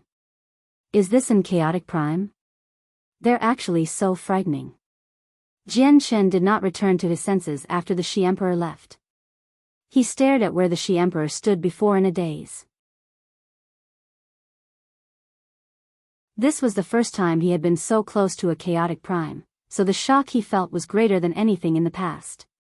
Not only did he feel like he could not breathe when the Shi Emperor struck out earlier, but even his heart had stopped beating. His body was completely frozen. It was as if an invisible force had restrained his entire body. The Shi Emperor's strength was just too frightening. Even when he was not targeting Jian Shen deeply understood his own insignificance.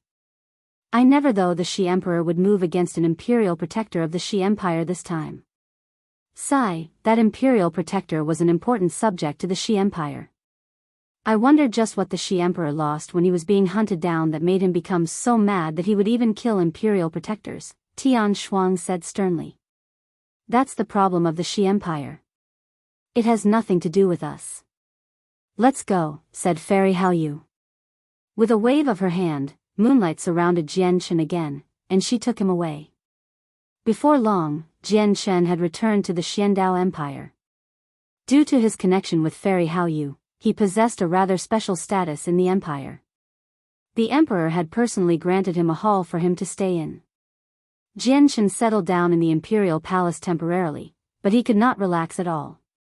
He was basically filled with worry. He locked himself up in his hall all day long as he thought long and hard about any way to leave the northern region. He was very worried about the safety of Sacred Feather and so on. For several days, Jian Shen did not even take a single step out of the imperial palace. However, no matter how hard Jian Shen racked his brains, he failed to come up with a single viable method at all.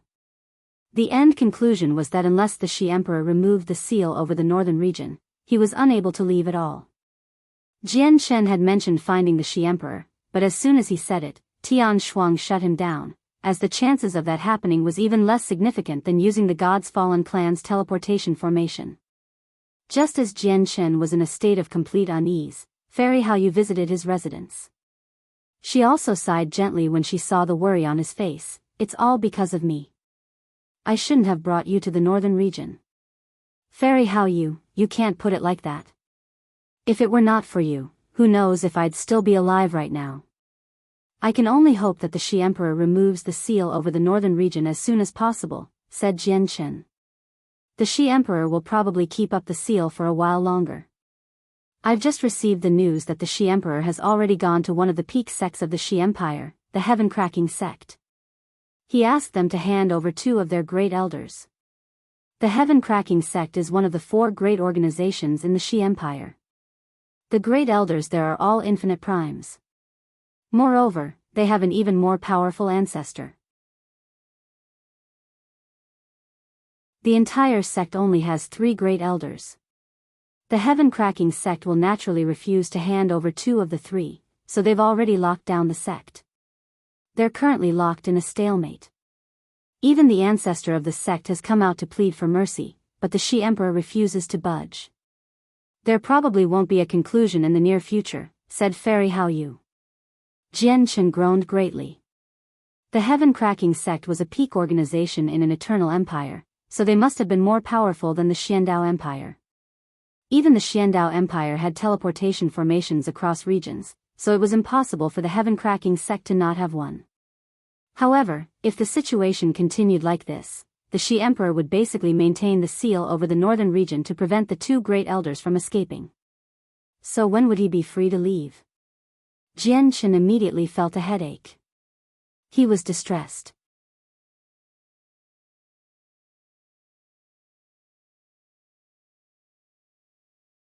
Chapter 1940, The Heavenly Innate Body and Innate Body of Ways. The problem won't be solved even if you keep worrying like this. Why don't you calm down instead and use this time to cultivate properly so that you can increase your strength as much as possible? After all, even if you return to the southern region with your current strength, you won't be of much help. Once a slightly more powerful God King targets the people beside you, you'll be completely useless, said Fairy Hao in concern. Even though she was a primordial realm expert, she did not act haughty before Jian Chen at all.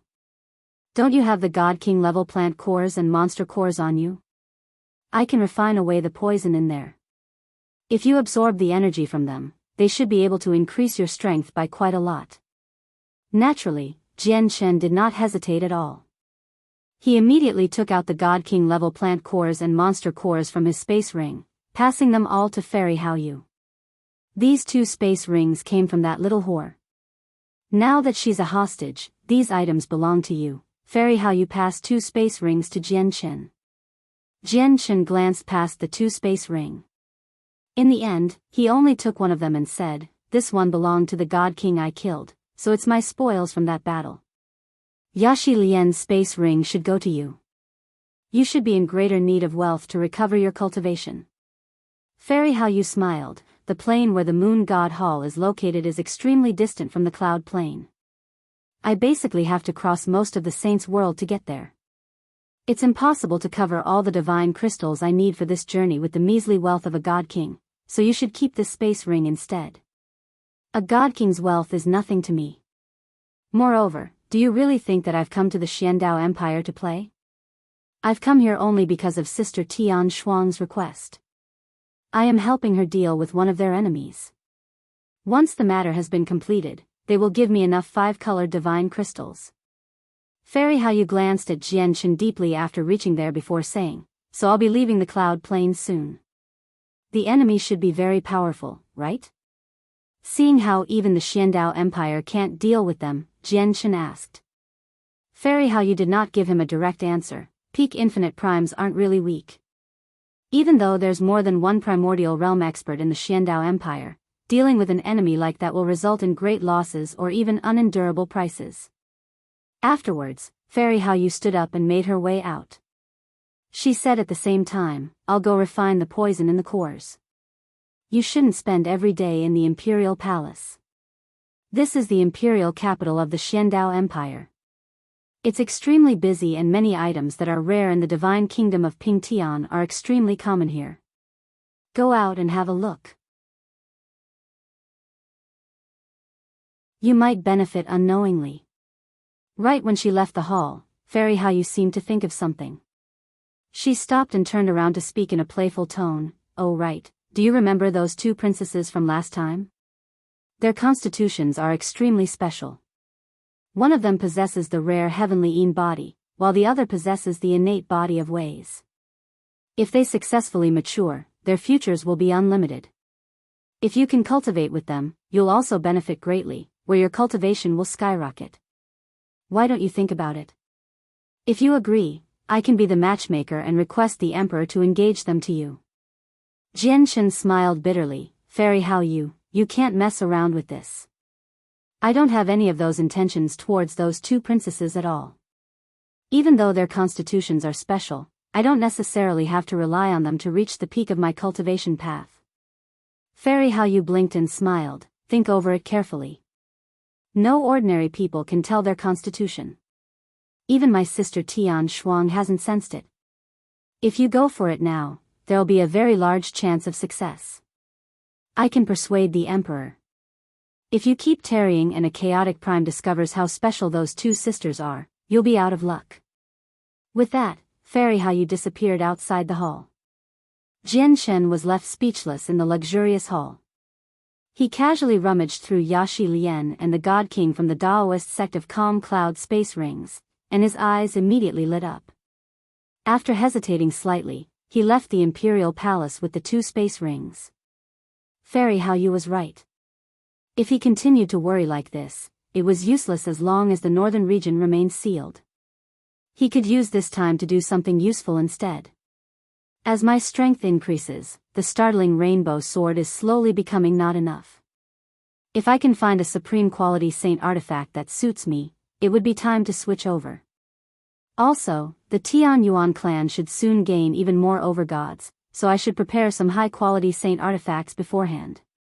Supreme quality saint artifacts are basically non-existent in the divine kingdom of Pingtian, and high-quality saint artifacts are extremely rare, so there's not much room for choice. The imperial capital of the Xuandao Empire should have much more high-quality saint artifacts, so I can buy some beforehand and leave them in the clan. There should also be supreme quality saint artifacts for sale. With that in mind, Jianshan left the imperial palace. He strolled through the imperial capital all by himself. He held a map in his hand that recorded all the stores in the city. There were clear explanations beside each store, clearly indicating what kind of items they sell, which organization they belong to, and so on. Naturally, Jianshan knew that the imperial capital was holding a martial competition, but he had no interest in that. Holding the map he had obtained from an old man who he did not know in the imperial palace, he made up his mind about a place and quickly hurried over there. Jianshan searched through several stores on that day. He spent extremely extravagantly, buying over a dozen high-quality saint artifacts and 3 supreme-quality saint artifacts. He had spent an astronomical amount of divine crystals. In just that day, Jianshan had spent more divine crystals than he had managed to obtain himself during his entire time in the saints' world. After all, these were space rings 2 Godkings had owned. It was impossible for overgods to rival the wealth of Godkings. In particular, Yaxi Lian's space ring contained so much wealth that it left Jianshan tongue-tied. Buying all the saint artifacts had only cost him the wealth from the overgods he had slain on the battlefield and the wealth from the God King of the Taoist sect of Calm Clouds who had ambushed him. Jianshan had yet to touch anything in Yaxi Lian's space ring.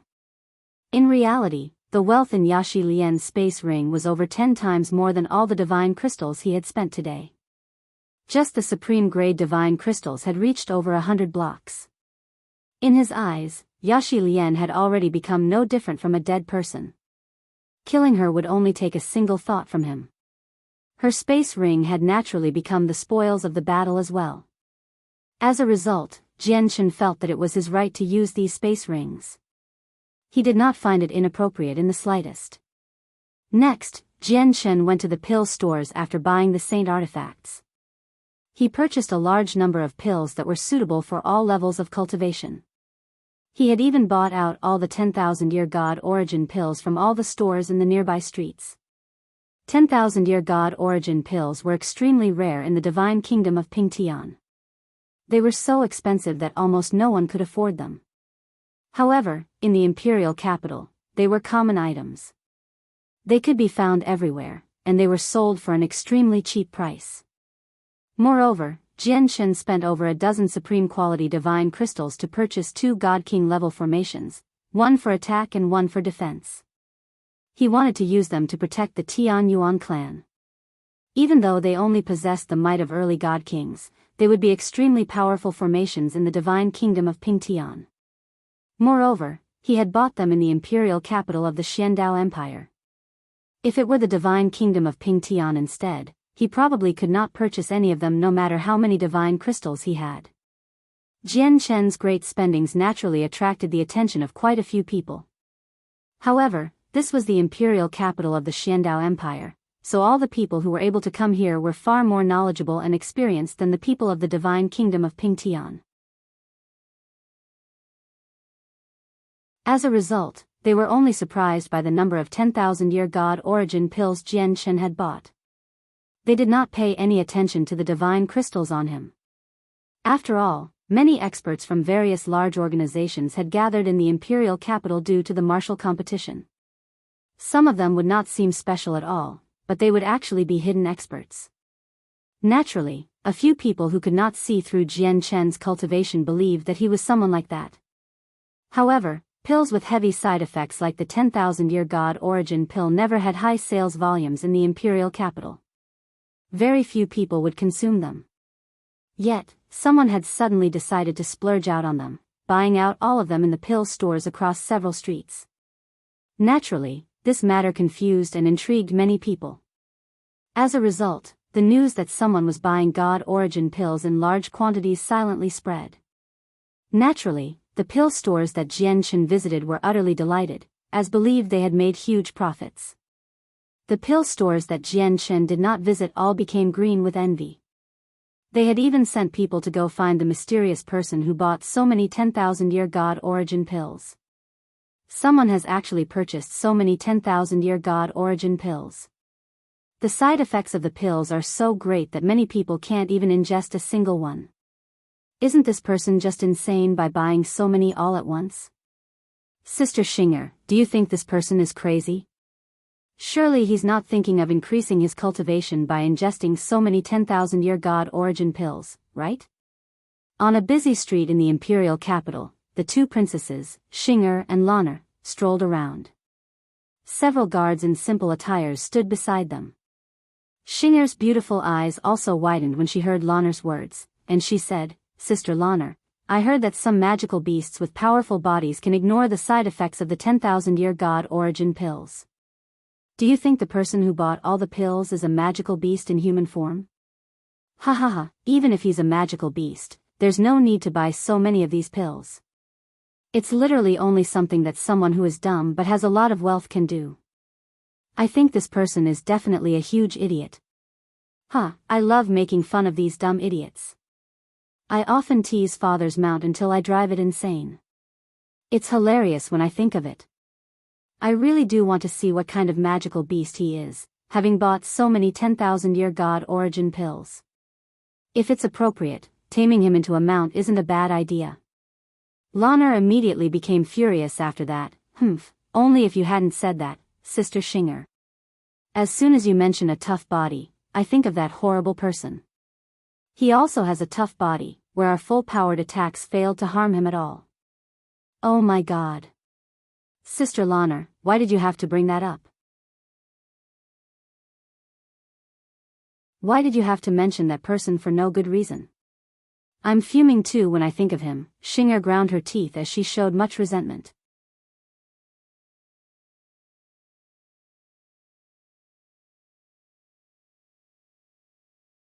Chapter 1941, Spatial Fantasy Meteorite.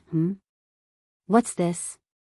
Suddenly, Xing'er's face froze, and she stared at a store to the side of the street. The store specialized in selling saint artifacts as well as various strange materials.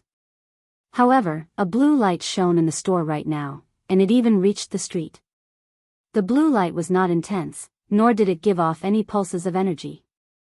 However, a light flickered like stars in there.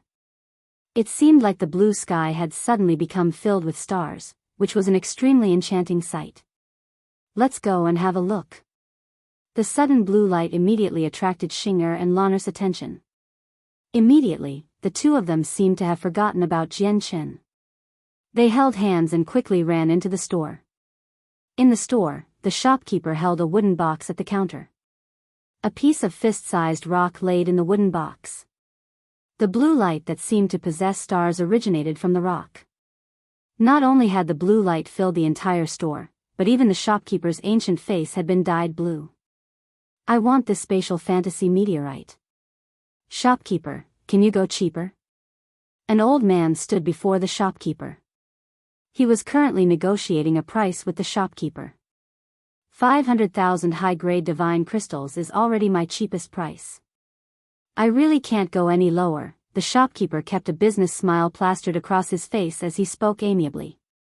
Xing'er and Lan'er just happened to see the rock at this moment, and the starry light of the stone immediately enchanted them. They could not help but cry out, "What a beautiful piece of rock! If we take it back and make it into jewelry, it'll definitely be extremely pretty. Shopkeeper, we want this rock. We'll give you 1,000,000 high-grade divine crystals." It's the two princesses. I never thought that the spatial fantasy meteorite would catch the eyes of the two princesses as well. The shopkeeper clearly recognized Xing'er and Lan'er. He bowed in a hurry as he smiled. He spoke extremely politely. After learning the identities of the two women, the old man who originally planned to purchase the spatial fantasy meteorite only let out a helpless sigh. He knew that it was impossible for him to buy the spatial fantasy meteorite anymore, so he left in pity. Shopkeeper, here. 1,000,000 high-grade divine crystals. Xing'er immediately took out a space ring to pay. Wait. However, a voice suddenly rang out. With a flash, a person had silently appeared before Xing'er and Lan'er. When Xing'er and Lan'er saw the person, their faces immediately changed. They became furious as they glared at him. They said angrily, "It's actually you. You sure are bold, showing yourself before us again." The person who had suddenly appeared was Jian. Clearly, Jian was also surprised. Before, he had focused all his attention on the spatial fantasy meteorite. Seeing how someone wanted to buy it, he hurried over as quickly as he could. He really did not see the two princesses there. Jian immediately felt a headache when he saw how furious Xing'er and Lan'er were. He hesitated slightly before clasping his hands apologetically. "Princesses, what happened that day was purely a misunderstanding. I was also a victim. Shut up, don't mention that ever again." However, before Jian could finish speaking, Xing'er and Lan'er bellowed at Jian secretly while feeling embarrassed. They looked at him with murderous gazes. They did not dare to say something like that aloud, as they were afraid that it would only perpetuate the matter. Jian glanced at Xing'er and Lan'er. He sighed before ignoring them. He turned around and said to the shopkeeper, "Shopkeeper, I also happen to be in need of this rock. I'll pay 2 million high-grade divine crystals." The shopkeeper hesitated and looked towards the two princesses. Xing'er and Lan'er both gritted their teeth. They stared at Jian with much resentment and raised the price as well. "We'll pay 5 million high-grade divine crystals. No one can take away something that has caught our eyes." Jian felt a headache. He knew that Xing'er and Lan'er wanted to make things difficult for him. He could give up on other items and not play along to their tune, but the spatial fantasy meteorite was a material he needed for forging the twin swords. "This material is extremely important to me, so I must obtain it. I'll pay a block of supreme grade divine crystal." Jian knew that nothing he said would work. He could only keep increasing the price. The spatial fantasy meteorite was not unique, but if he missed it, he had no idea when he would be able to find a second piece. As a result, he had to obtain all the materials needed for forging the twin swords when he saw them, regardless of the cost. 2 blocks of supreme grade divine crystal. Xing'er and Lan'er upped the price as they bit their lips. They completely hated Jian. They completely believed that Jian was doing this on purpose. Moreover, when they thought about what happened the other day, they could not just give in when confronted with how overbearing Jian was. As a result, even though they knew the price had completely exceeded the actual value of the rock, they still would not back out. Isn't this Princess Xing'er and Princess Lan'er? Ha, what a coincidence. I never thought I'd be able to meet the two princesses here. Looks like we're really fated to meet," a young man in golden robes who seemed slightly arrogant strode in. He stared at Xing'er and Lan'er excitedly. Behind the young man were a few more young men in similar attire. They all followed behind the golden-robed young man politely. Xing'er and Lan'er immediately became slightly impatient when they saw the young man. However, Xing'er seemed to think of something soon after. She smiled deeply with other intentions and crossed her hands. She fumed with a stern face. "What a bore. I managed to come out with Sister Lan'er after so much difficulty, and I just happened to come across something I liked, but who knows where this ignorant person has come from, trying to steal the item that has caught both of our eyes." "Oh. Has something like that happened? Who's bold enough to steal the item that the two princesses want?" A cold light flickered through the young man's eyes when he heard that, and he spoke icily. Xing'er crossed her arms. She looked at the ceiling and said without even looking back, "Who else can it be with so many people here? The princesses are benevolent and will never stoop as low as others, but there just happens to be some people who don't appreciate it and are insatiable. If the two princesses have to personally deal with someone like that, it'll basically be dirtying the princesses' hands. Leave this to me. I guarantee that the outcome will satisfy the two princesses." The golden-robed young man smiled at Xing'er and Lan'er. When he saw Jian, his gaze immediately became sunken. He swung his hand and said, "Come, break this person's arms and legs and cripple his cultivation. Then throw him out for me." You're tuning into the Biyao's Wuxia Chronicles YouTube channel. Don't forget to subscribe and join us on this journey to catch the most captivating stories.